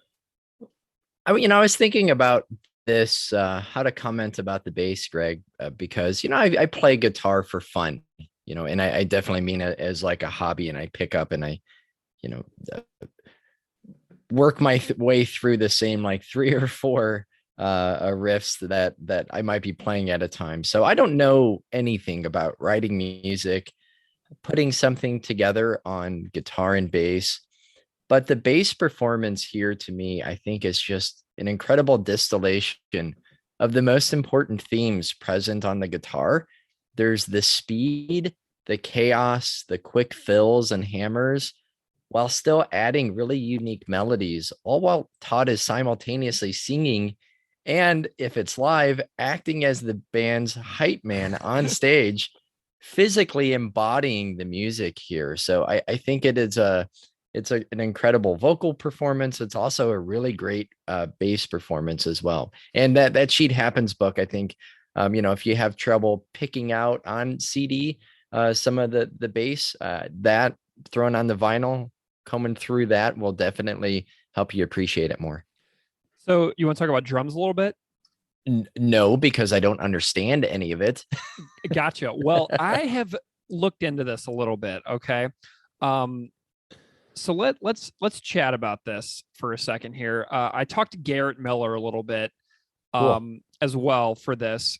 He helped me understand a part that I was trying to wrap my brain around. So right off the bat, there is a drum playthrough video of this song by the Australian drummer Kai Smith, who so many listeners of the show guarantee you have seen his punk rock playthrough videos. He's really well known for his drum chronology videos, where he'll play a band's entire catalog in where he'll do like a massive montage performance of everything. He's done a propaganda montage.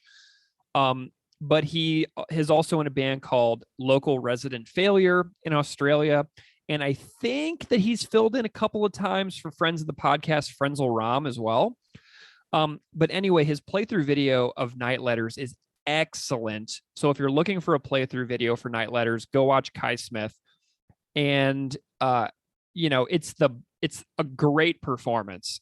But the best part of Kai's playthrough video is that you can see his sense of relief on his face when the song ends and he got through the song successfully. You can see it on his face. Like he does like this like exhale where it's like, oh, thank God that's over. But speaking of this song, this is one of Jord's most standout and unique performances to me ever. It is unmistakable. It is utterly unique from any other Propaganda song. And nobody plays like Jord. I've been thinking about this a little bit over our vacation and the holidays recently about how unique Jord is, because I've been playing my drums a lot lately. And I went down to my basement and I put on Less Talk, More Rock, and I tried to play along to the record. And you'd think that I would be able to just at least like lock in on like the beat, whether or not I could nail the fills. But like I put on Apparently I'm a PC Fascist, the first song in Less Talk, More Rock, and I just could not lock in on Jord and his playing.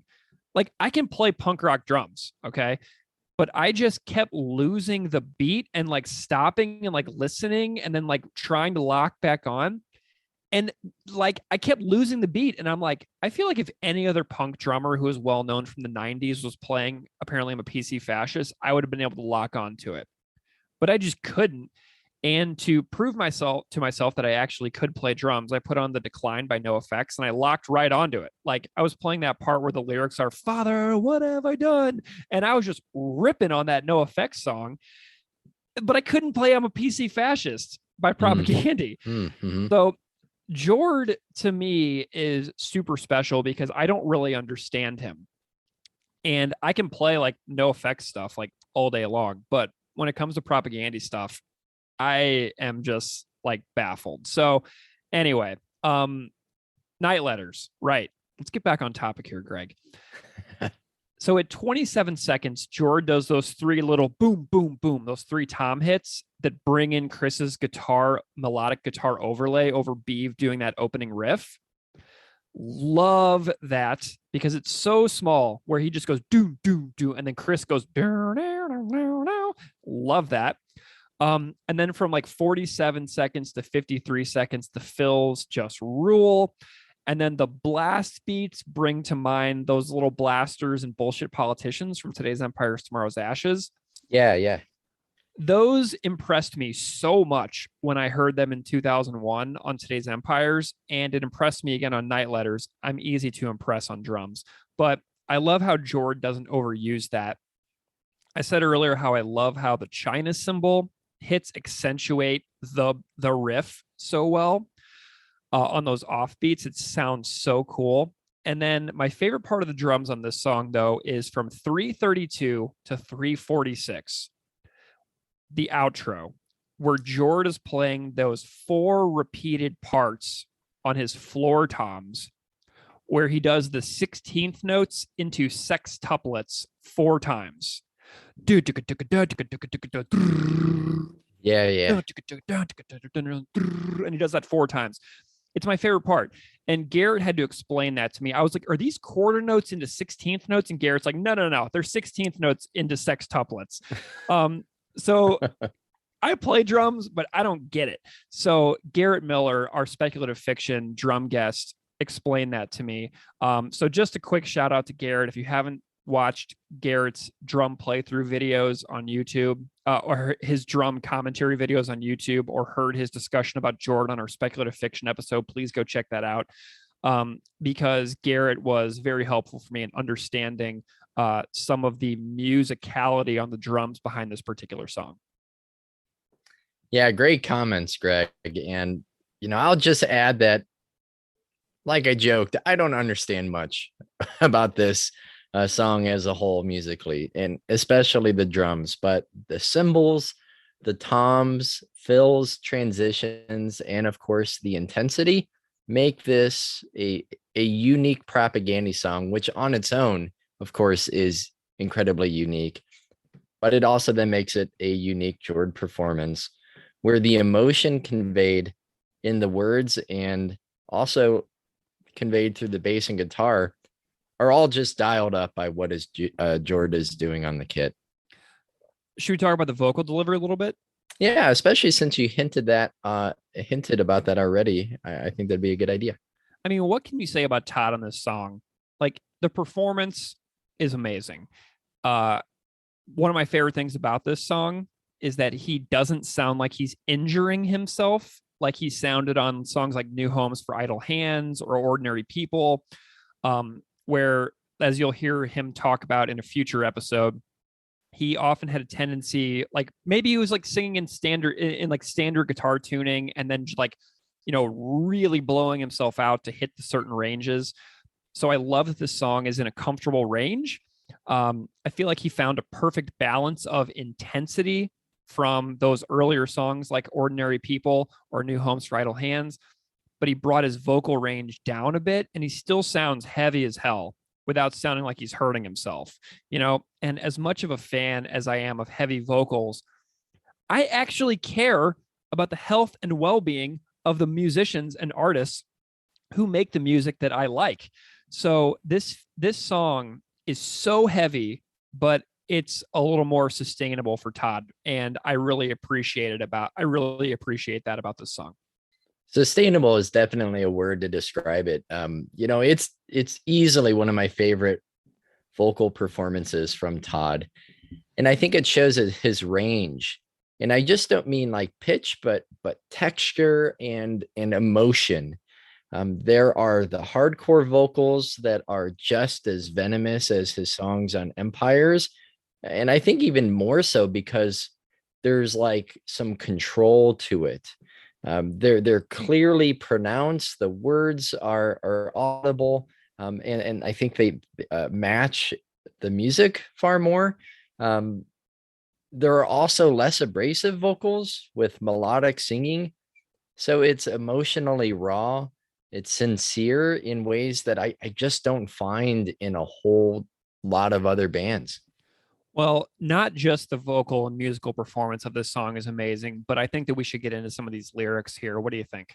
Absolutely. Yeah. The very first line, Greg, we'll start with this. It says, "Your world was blown right apart on a night of sickening death. You went running for your life and never went home again." Yeah. Something that strikes me so much is that it feels like a conversation, this song, a back and forth, if you will, a constant shifting from the narrator first person and the second person of you and your.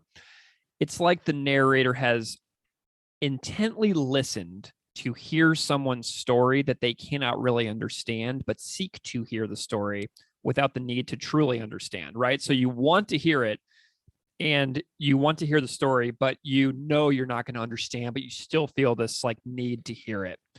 So often when someone tells us something about their lives, we reply with, "Oh, I get it. I get what you mean." And then we proceed to tell our own story, right? So this line is like talking to a listener in second person. And this single line, though, is like a novel in 23 words to me. Mm-hmm. Like, read it. So it's like, your world was blown right apart on a night of sickening death. You went running for your life and never went home again. That's like a novel. Like, the entire story can go in infinite directions right there. Do you know what I mean? Oh, yeah, absolutely. I mean, that those words are so powerful, but how many people can actually like connect to understand what that means from personal experience? Yeah. And also, like, right off the bat, this song also strikes me as like a companion piece and like a subplot of some of Todd's other works. Todd kind of strikes me as like an empath, if you will, where when someone tells him a story, like, he takes it on and he feels it in his bones. Like, when he hears a painful story, he feels pain. And that's what I feel like some of what his songs do so well is that he is like taken on this pain and like he like has to communicate that in a way to kind of like release it, or he will just carry it around with him and it will debilitate him. And this is like an empath song. It's like a companion to Life at Disconnect, Cut into the Earth, Fuck the Border, When All Your Fears Collide. You have like these scorched earth landscape feelings, war zones, running toward a more peaceful life. And these tunes are almost like a series where he tells little short stories that might appear as a short story collection of like the biography of lives lived. And this got me thinking about forcibly displaced people. So I found some statistics on this. I went to the UN Refugee Agency's website to get some statistics on how many people's lives are blown apart on night of sickening death and then cause them to run for their lives. So just, this is such a complex topic and such a massive world problem that there's only so much that we can convey on the show, which we always try to say whenever we're talking about things that are so big that, you know, talking about it on a podcast is impossible to capture. But at the end of 2020, there were 82.4 million forcibly displaced people worldwide that were counted. And reasons for displacement in these stats were persecution, violence, conflict, human rights violations, and events that disturbed the world order. There are 3.9 million displaced Venezuelans, 4.1 million asylum seekers, 48 million internally displaced people, 5.7 million Palestinian refugees, 26.4 million refugees worldwide. And the conflict in Syria is currently in its 10th year. The outbreak of hostilities in Armenia and Azerbaijan impacted civilians, displaced tens of thousands. Afghanistan, Yemen, and Somalia continue to be displacement hotspots. More than 1 million in Ethiopia were displaced within the country, and more than 54,000 Ethiopians fled recently into eastern Sudan. In Mozambique, hundreds of thousands fled violence and gross human rights violations. 750,000 were displaced in the Sahel region of African nations of Chad, Niger, Mali, Burkina Faso, and Mauritania, in what was described as perhaps the most complex and fastest growing regional crisis worldwide, which I had no idea was even happening. Mm-hmm. Then there are new UNHCR estimates showing that among refugees and Venezuelans displaced abroad, almost 1 million children were born in displacement between 2018 and 2020. Wow. Which is an average of about 300,000 a year. And many of them risk remaining in exile for years to come, some potentially forever. So, you know, the what now question is addressed by the UN Refugee Agency's website, which says, with numbers having risen to more than 82 million, the question is no longer if forced displacement will exceed 100 million, but when. The need for preventing conflicts and ensuring that displaced people have access to solutions has never been more pressing than now. And the early months of 2021 have offered a glimmer of hope, even as conflict and displacement continue in many parts of the world. And the announcement by the US government to admit more resettled refugees, up to 62,500 in 2021 and up to 125,000 in 2022, will provide solutions to more of the world's most vulnerable refugees, especially if other countries follow suit. Another positive step is the government of Colombia's announcement in February of 2021 to grant temporary protection status to more than 1 million Venezuelans. And many more such symbols of solidarity and responsibility sharing are needed to fulfill the rights, needs, and where possible, hopes of the displaced people around the world, and also to realize the vision of the Global Compact on Refugees. So this opening lyric sent me down that.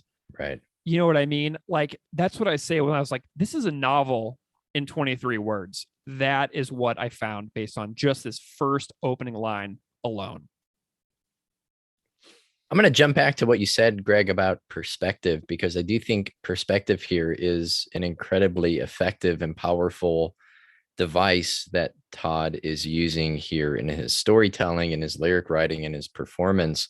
With the idea of empathy, a colleague recently told me about a strategy in a classroom in which a student will tell someone else something that they experienced. And then the student who listened will then retell that student's experiences, but not using third person pronouns, but using first person pronouns, saying it happened to them. To say, you know, if you know, I'm telling something that happened to you, Greg, I would retell your story and say I rather than he or you or Greg. And I think that this is on a similar wavelength of that. Realizing that like the use of who we're saying, because we hear you, right? Well, I'm thinking you, I'm thinking me, right? When I hear that, to perhaps shock us out of thinking who this actually could be talking to. If this is a specific story of someone who's experienced it, that perhaps that we're all vulnerable to something like this in the future. And I agree. I think Cut Into the Earth has that second person perspective device. And I see it as twofold: honoring and commemorating the experiences of the displaced people that Todd knows or has worked with, and also hoping that sharing their story will help others put themselves in the shoes of people who have been displaced from their homelands, from their homes. Your world was blown right apart. You went running for your life. Your world would implode. You have traveled so far. It's burning you inside. So I that's just, I think, very powerful. Again, storytelling and use of these stories in a way not to just write a song, right? I think I asked Todd about this previously with Dark Matters, in telling others experiences, perhaps like the personal struggle of putting other people's lives out through his music. And I think there maybe the challenges with that, to where it doesn't accidentally just get interpreted and seen as a song, or Night Letters, it's just a ripper, or it's just a song to mosh to, or it's the song with, the big riff or whatever. But it's more than that. And I think the language here helps convey that. Yeah. And then we move on to this first person next line. I spend sleepless nights as my head swims worrying about you, talking to the listener in first person narrator point of view. And to me, that brings back that empath idea that I was talking about, where the pain and confusion being experienced by the refugee and then impacting Todd's own ability to feel comfortable within his own very comfortable day-to-day life. Like he knows that since the other person is feeling stressed, he is also unable to calm himself down to enjoy the little things in his life that actually make his life good. Does that make sense? Oh, yeah. And I see a parallel with Mate Ka as well. And with rather than there being this comparison across time when Chris was young, right, when he was a young teenager riding his bike and things are happening in East Timor. I mean, Todd is saying, like, here are the things happening now, like the contrast between our lives. And again, here it's really driven home by the music. It's raw and honest and straightforward lyrics like this. I mean, that there's nothing fancy about that, and it doesn't need to be. But it helps me realize that if I'm not losing sleep over the hardships faced by people in my community, or my students, or the people passing through where I live, or those on the other side of the globe, then I'm probably not paying attention enough if I don't have those thoughts, those stories, those experiences swirling around in my head as well. Yeah. And then we have this, you work the night shift so you won't be alone. And we have another second person. I'm just curious what your thoughts are on this line, because, I didn't really think too hard about this one. Yeah. I mean, this really, for one, I think it solidifies that this is based off of a specific individual. Like, it's pretty clear that like that's such a specific detail that I'm guessing that this is not just a vague description of a conglomeration of people that Todd knows, but he's specifically talking about someone that he knows or worked with. And I hear won't be alone in maybe a few ways. One, out of fear, not wanting to be alone, but also in another way, just wanting some companionship, someone to talk to, even if it's a coworker who might listen, if it's the night shift and there's fewer supervisors and people can have more time to talk. So I think that's just a really specific, powerful human detail that can get overlooked in the rest of the track. Yeah. And also, now that I'm thinking about that, that's really interesting. Working the night shift means that you're not sitting alone in the dark in your house, unable to sleep. Because, like, what if these things and these thoughts are like these traumas are keeping you up at night. And so if you're going to be awake at night with trauma, you might as well try to not be alone, right? You might as well not suffer in your, like, by yourself in an apartment. You might as well have something to occupy your time, so you don't just sit around like at a table, like chain smoking and drinking coffee at 3 a.m, you know? Right. And then we have this, I am adept at cold, which I love this line for personal reasons. So we have a reference here to Winnipeg, obviously, but Todd, who was born and raised in Saskatchewan, which is where I used to live, and he now lives in Manitoba, has been a pro at dealing with cold his entire life. So I was born and raised in Missouri, where winter exists, but then I found myself living in Saskatchewan from 2009 to 2011 while I was a graduate student, and it was cold like I had never felt, man. Going through 6 to 7 months stretches of cold where sometimes the temperatures in January and February were like -45, -50. That was very intense. Like one time I was riding my bike and the roads were clear, but it was like -30 out. And one of my contact lenses froze in my eye. And all of a sudden it felt like I was being stabbed in the eyeball because a contact froze against my eyeball. It was insane. And so I can't really imagine being from a place that is like hot year round and then living life as a refugee in Winnipeg, learning a new language, freezing your butt off. The challenges that come with that climate like rethinking of how you go through your life has got to be jarring. And when I was in Winnipeg a few months ago, I was, I took Uber around the city.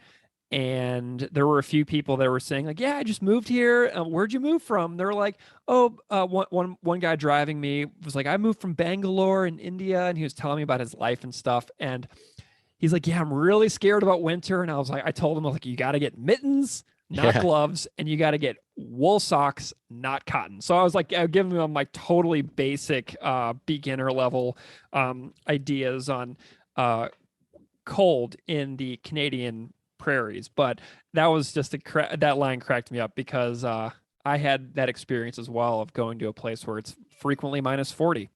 Yeah, that reacclimating is something that if you've not moved, if you've not been forcefully moved to some other place, I mean, people in Winnipeg just know cold, and it's what they experience, and it's what they know. So that can be something that they overlook in thinking about the challenges experienced by people who have found themselves in a place that they didn't necessarily choose to go to. Yeah. So then we have this next one. You have traveled so far from home. Sorrow has followed every step of the way. You are caught between this life and the one left behind. Love this line, the second person point of view, this living in parallel realities, creating sorrow, right? So I've moved a lot, always for very, privileged reasons of employment. But when your mind is in one place, but your physical presence is in another place, it really does impact your ability to be happy. I've gone through this several times. And like where I moved because I was choosing to move, not because I was being chased or running. Because if I didn't run, I might die. That was never the case for me, obviously. I was never in danger.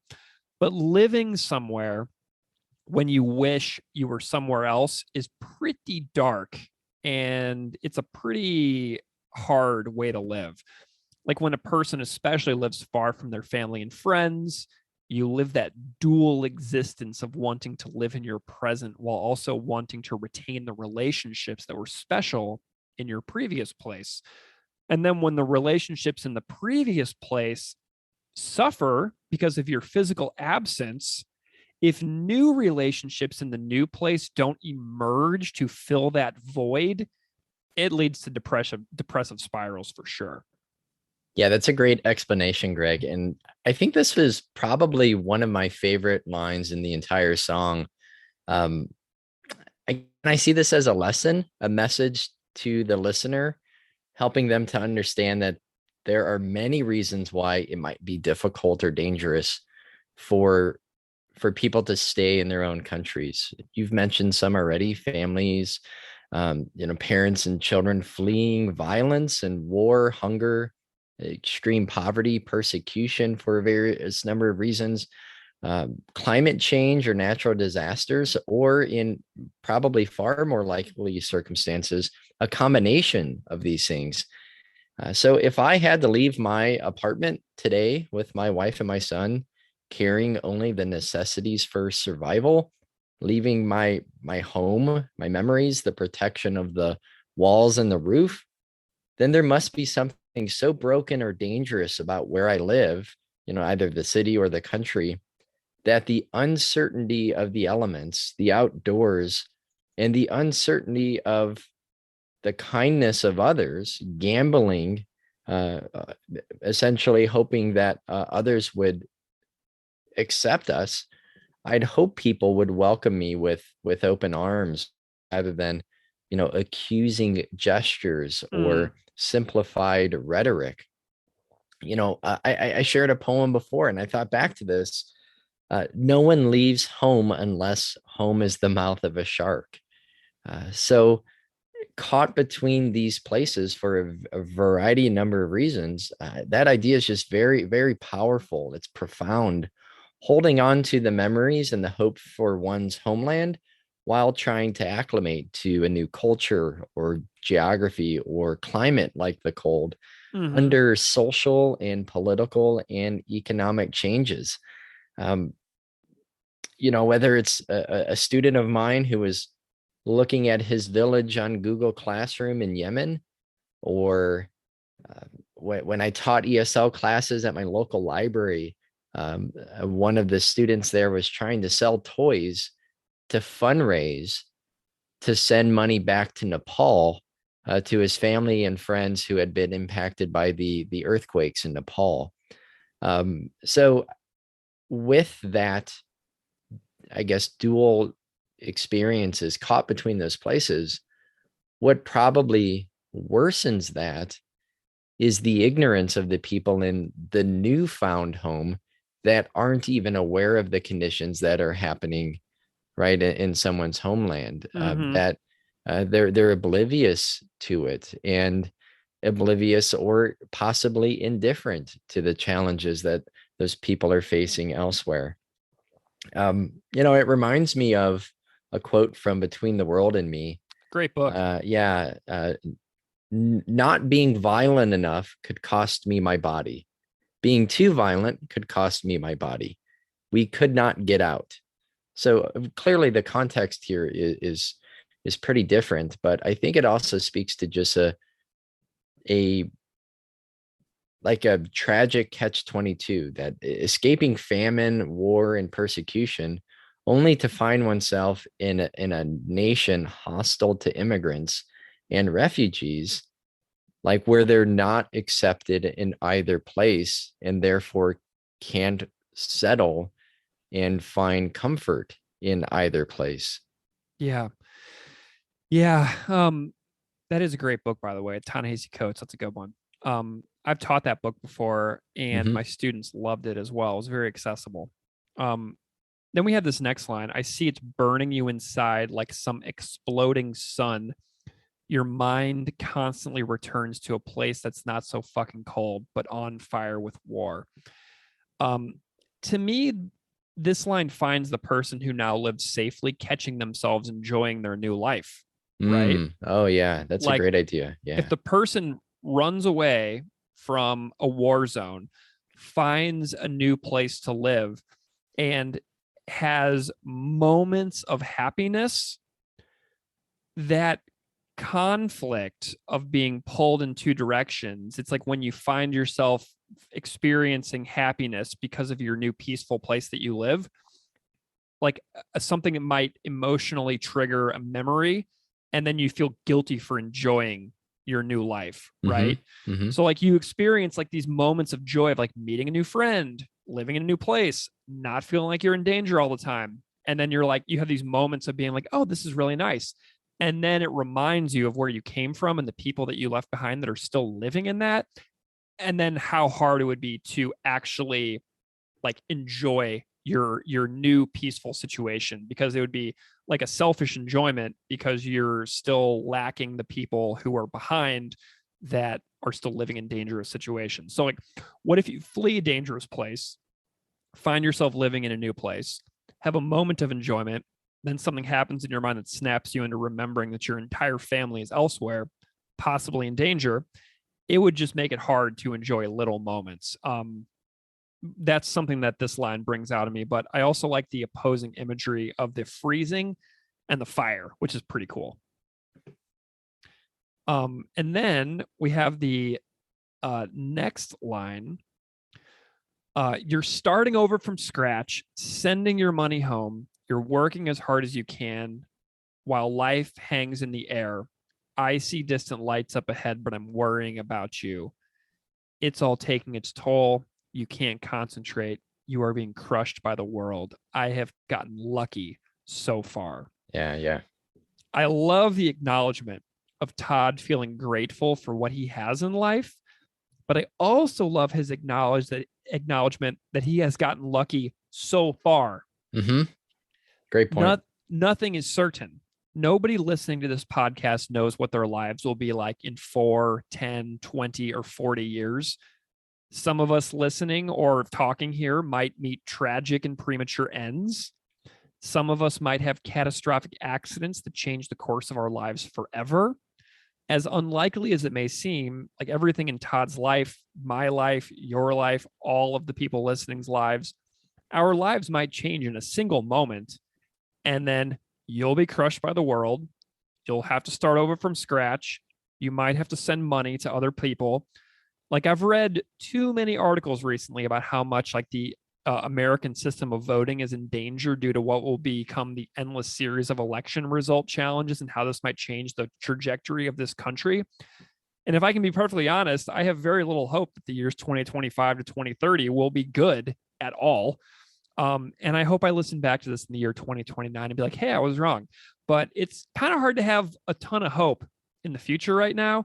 So like, whenever I think about I have gotten lucky so far, that line is the one that hits me the hardest. Does that make sense?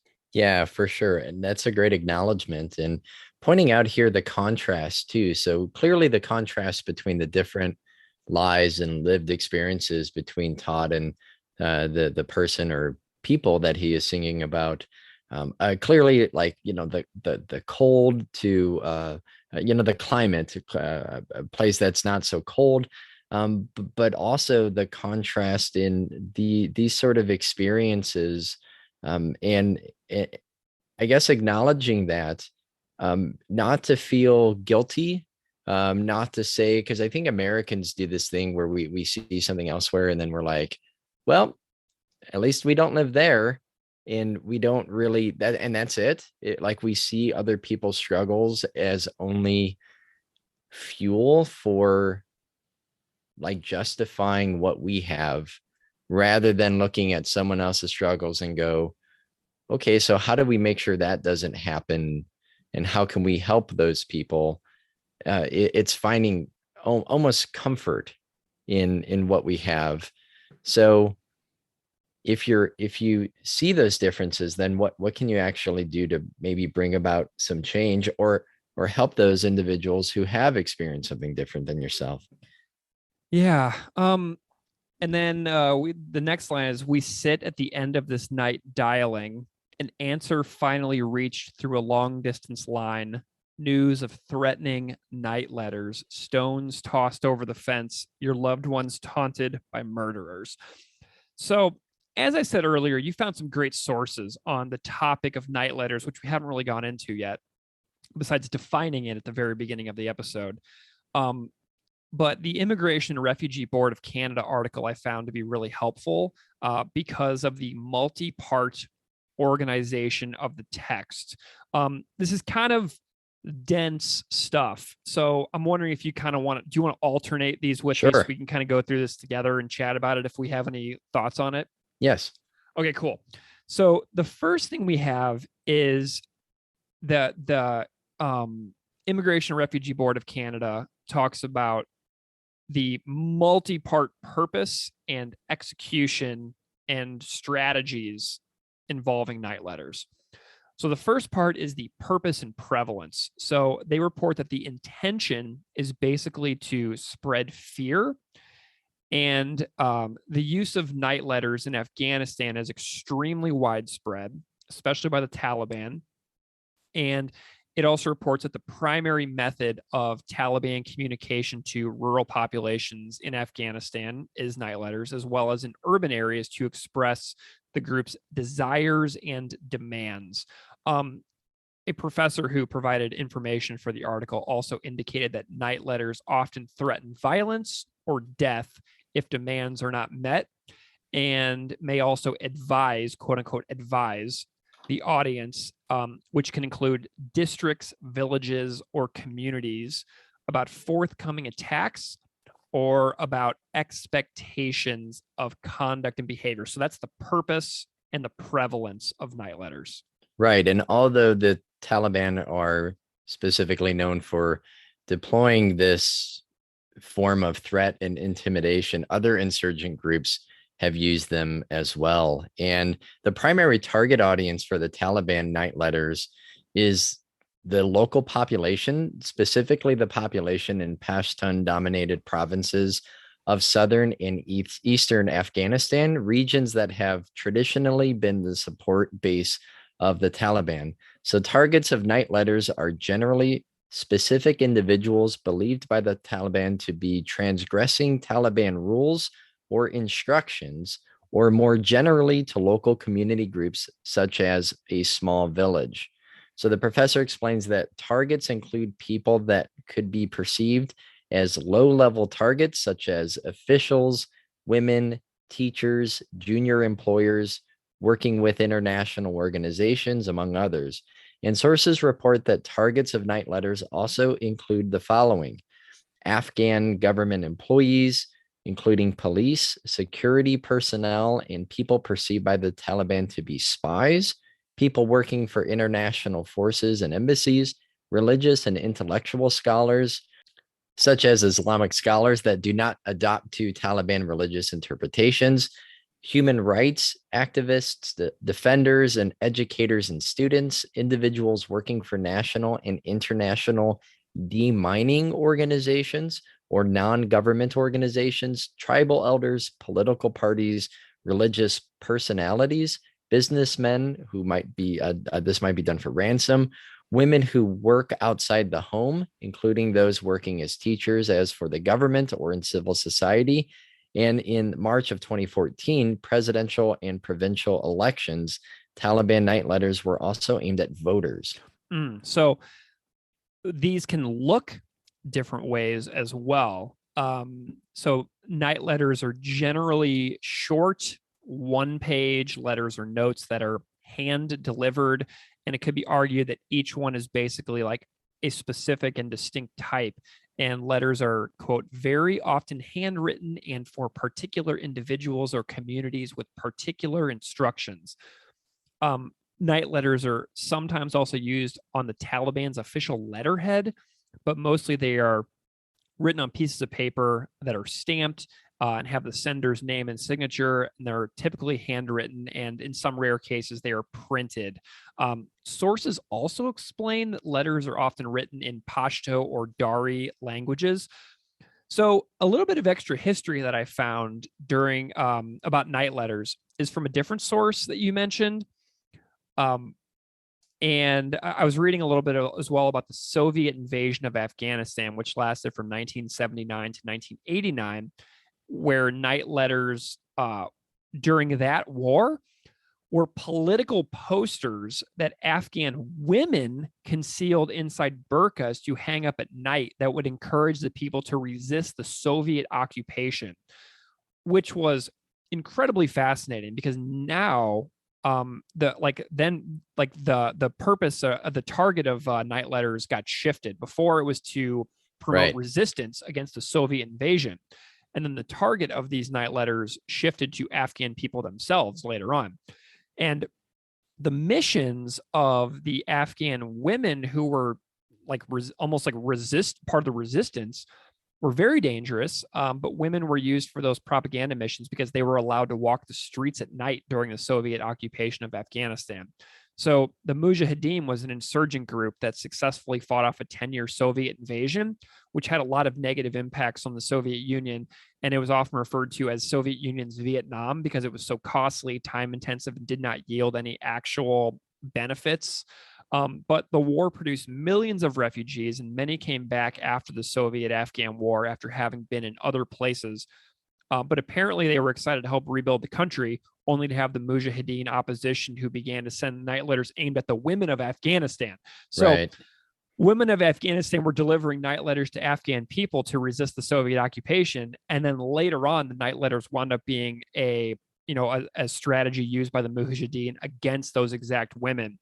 And I found the text of a night letter, but one that was posted on the walls and buildings around Peshawar, Pakistan, was interesting to me because it was translated from Dari by an American scholar named Carol Rose, who currently works for the ACLU of Massachusetts.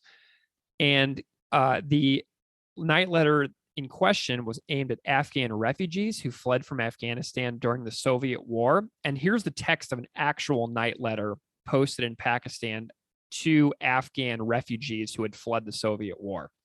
Warning.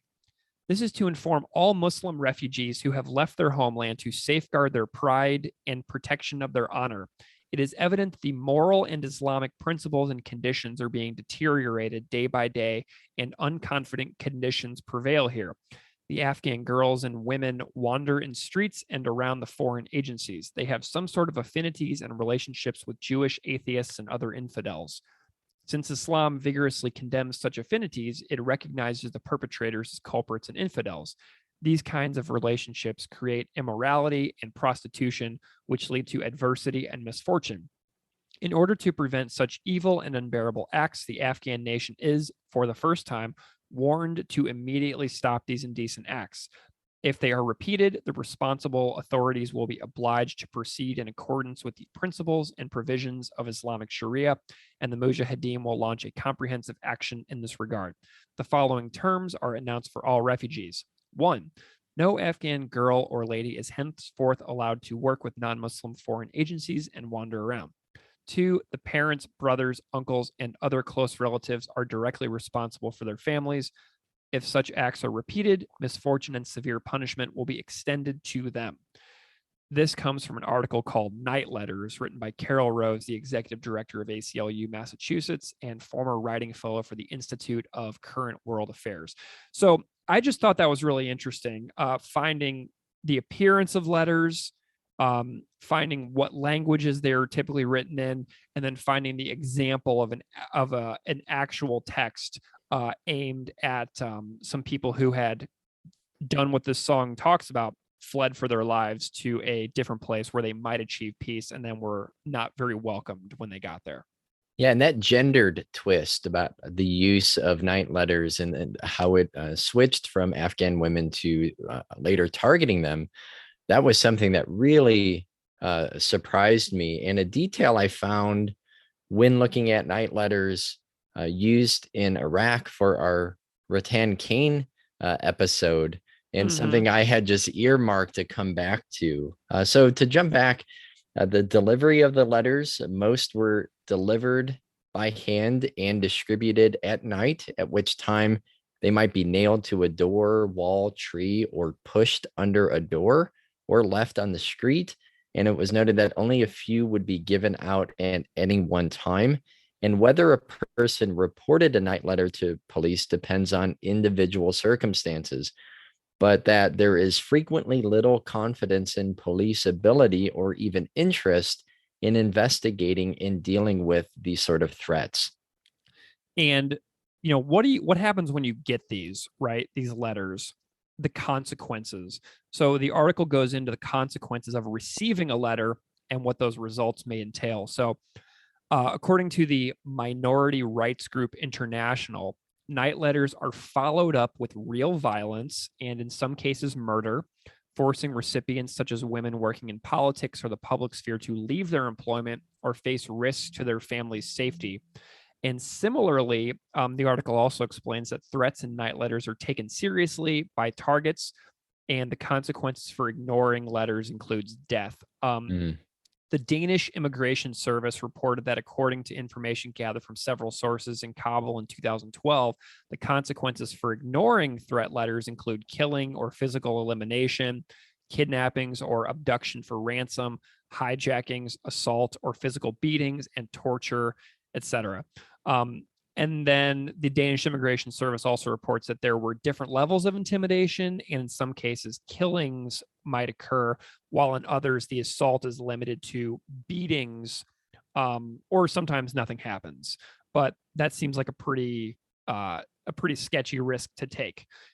And I can imagine in the context of this song that if someone manages to escape or go live in another country where things are a bit, I don't know, I hate this word, freer, but that their main priority might be getting their family to immigrate too. So if a country loses people, they lose the ability to control a person who leaves. So it's against the interests of a repressive government to allow people to leave. So that is why if somebody gets out, the family who leaves, they don't want more people to leave. Because if people leave, you have less people to do the work that is required of people in a society to keep a society functioning. So it is against the interests of a very controlling group of people to allow citizens of a country to leave. So that's something that made me think about the consequences as well. Yeah. And I also think, Greg, it's worth mentioning that there has been another resurgence of night letters within the last 6 months, specifically targeting Afghans who are believed to have worked with Western nations. So I found an article from August of just last year that said Naz, who was a 34-year-old, a father of 6, who his construction company helped the UK military build roads in Afghanistan. He said that he applied for sanctuary in Britain under an Afghan relocation program, but had been rejected. And then he said, quote, "The letter was official and stamped by the Taliban. It is a clear message that they want to kill me. If I attend the court, I will be punished with my wife. If I don't, they will kill me. That is why I am in hiding, trying to find a place to escape, but I need help." Yeah, and this got me thinking about real stories also. As everybody knows, the U.S. withdrawal from Afghanistan also recently happened, which caused a massive international conversation, because of the way the country immediately fell and how the U.S. basically left in the middle of the night, and how it seemed that a lot of people who had helped the U.S. for many years were simply going to be abandoned. And I was looking about what this looks like here in the U.S., and I found that 4,400 Afghan refugees are being resettled in Texas, like right now, which kind of surprised me. And I was reading about it in the Texas Tribune, and I found the story, like you did, like the story of one person whose name is Amir, who was an engineer who helped the U.S. military for years, who is in Dallas now. And the resettlement program is experiencing tons of budget cuts and tons of problems. But the article says, after 4 years of budget cuts to the Federal Office of Refugee Resettlement, some government-funded resettlement agencies struggle to find resources and staffing to support Afghan refugees. And then there's a video in the article talking about Amir, who is a refugee who worked with U.S. troops as an engineer, and he asked to go by a pseudonym in the article because of the retaliation possibilities of the Taliban against his family still in Afghanistan. Right.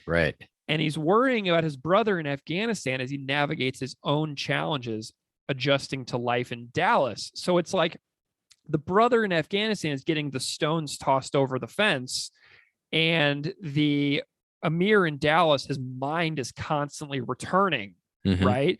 So there's so many real examples that you can find if you dig into the stories of these refugee resettlement programs that fit exactly into the different points that are listed out in this song. So it's so powerful. And then the very last line, tell them it's 3 years that they'll have to wait as their whole world implodes. Yeah, the length of refugee and immigration application processes intrigued me, and I was looking at a little bit of statistics on this because the 3 years thing is like, how long is it going to be until we can get them out? So the National Immigration Forum reports that the length of the asylum process varies, but it typically takes between 6 months and several years. And the length of asylum processes may vary depending whether the asylum seeker filed affirmatively or defensively and on the particular facts of their asylum claims. But under the affirmative asylum process, the Immigration and Nationality Act requires scheduling of the initial interview within 45 days after the application is filed and making a decision within 180 days. But under the defensive asylum process, applicants must go through the immigration court system, which faces significant backlogs. And as of July 2018, there were over 733,000 pending immigration cases, and the average wait time for an immigration hearing was 721 days. Wow. And the backlog was worsening for a decade as the funding for immigration judges failed to keep pace with an increasing caseload. And that's in July 2018. Right. The world between July of 2018 and January of 2022, it's stark differences here that we're talking about. So I cannot imagine this is better. Yeah, this line, Greg, there's so many propaganda lines that cut through the absurdity of the world that we've put upon ourselves. If that's the bureaucracy that acts as a wall and barrier just as much as any armed fortified border does. But just imagine like explaining the wait list and the application process to a child in a war zone, right? To your child. I always forget that the whole world implodes is the last line of the song. Mm-hmm. It doesn't really feel like it. It seems unexpected and abrupt.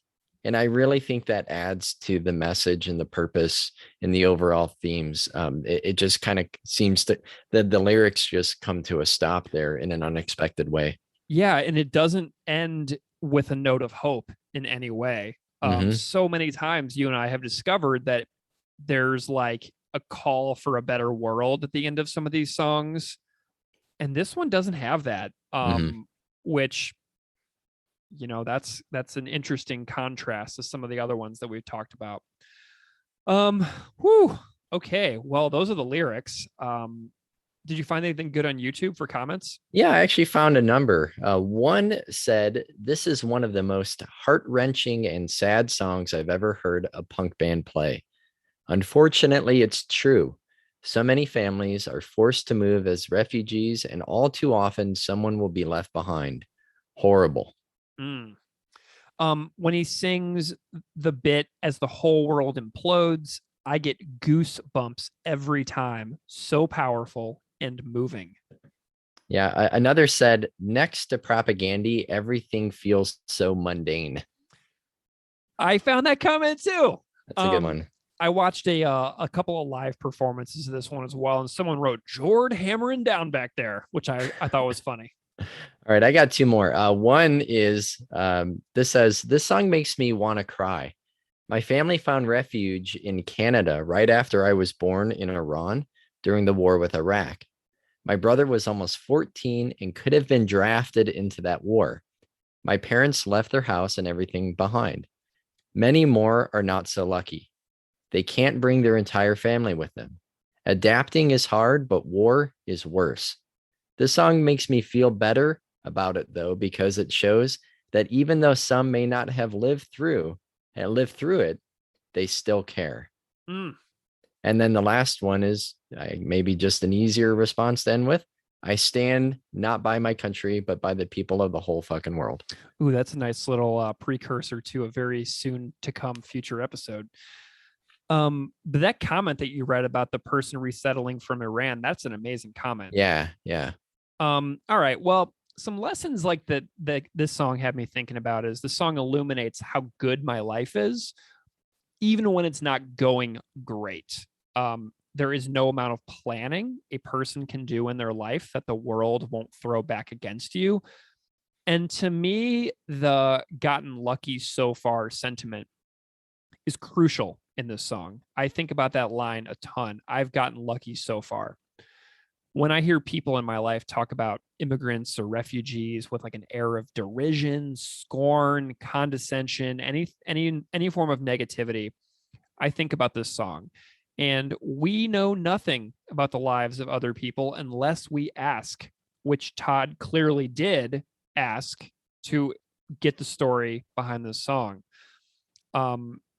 And if we never ask and we only judge without information the reasons why people move from place to place, our minds will remain small about the vastness of the world and what could cause someone to move from the only home they've ever known. And this got me thinking about what is available in my area.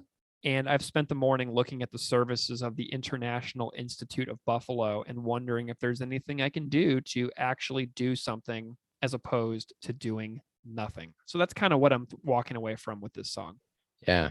Greg, I don't know much about Afghanistan, though the song isn't only about Afghanistan and the people from there who find themselves strewn across the globe like human flotsam.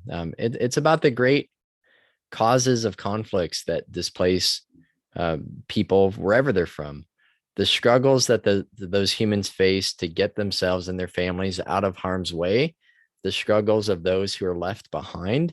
And I've been trying to thumb through any books related to the songs that we've been discussing. So I have a copy of Cobble and Winter by Ann Jones, and I saw that I made a mark by this passage on that I want to share really quickly. It says, "On one side of our divided world stand the privileged nations, especially our own, exercising the discipline of whatever it takes to buy some illusory sense of security.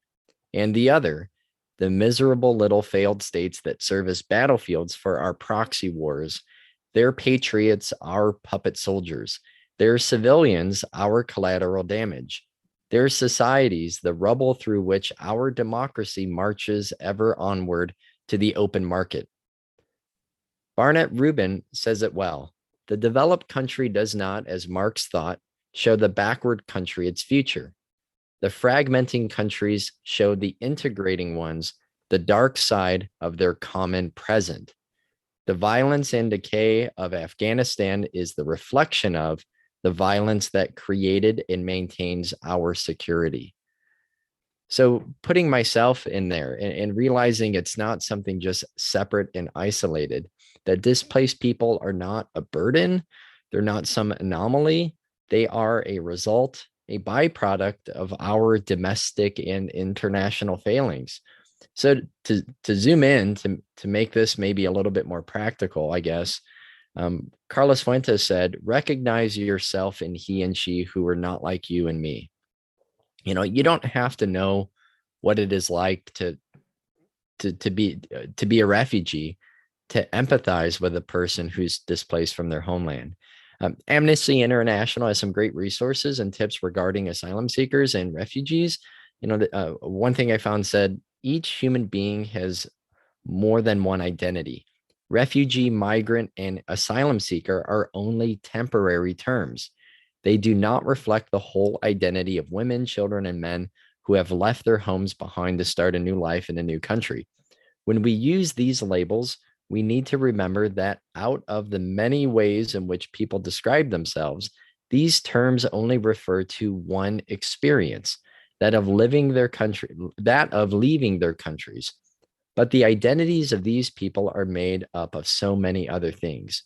So related to that, Greg, I tell my students when learning about people from the past, especially in the context of slavery, to not be afraid to identify with people, to avoid thinking of, say, enslaved people as anything other than people, to trust your instincts and how someone would act or feel. And the same is true for people who find themselves as migrants or refugees. What would you miss about your home? What would you take with you if you had to pack tonight? How desperately would you try to get back to your homeland? Or how much would you be able to focus on your new home if your family was left across the ocean? How would you want people to greet you as an asylum seeker? I think those are all things that those probably aren't great leaps, and they're not going to be very different in what actual displaced people would think and feel today. Yeah, those are great questions to end on, and asks us to put ourselves in the shoes of the people being, the lives being discussed in the song. We've gotten lucky so far, many of us listening, I would imagine, and it's important to remember and to reflect upon. Obvious. I feel like the rating for this song is obvious. This is it's a 5.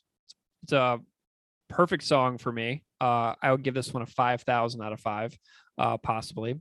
But this is my favorite Todd song ever, I think. And it has absolutely every base covered as far as what I love about this band. So 5. Yeah, it's a 5. It's a 5 musically. It's a 5 lyrically. It's a 5 thematically. Every possible way. This song is a gift. Well, that is our episode on Night Letters. Just want to give one more shout out to our guests, Parker Molloy, David Guillas, and Sulynn Hago. Thank you so much, all of you, for participating in our project here at Unscripted Moments, a podcast about propaganda. Thank you to Garrett Miller for the drum tutorial, essentially, on some of those parts. If you want to get in touch with us, you can find us on Twitter and Instagram at propagandapod. You can email us at propagandapod@gmail.com.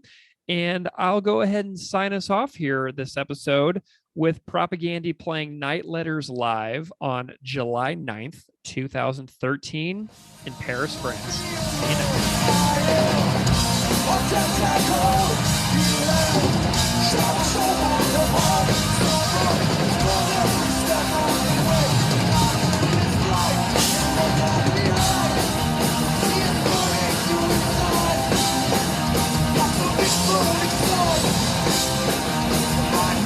See you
My cat is so bad. I was gonna say some in the background. He's running around. He's being.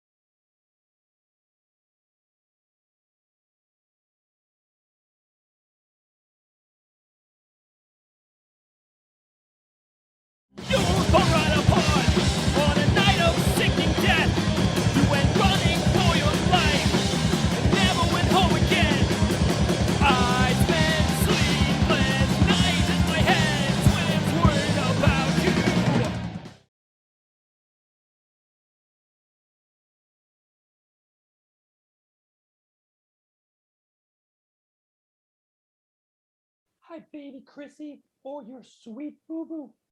He's so crazy. Okay.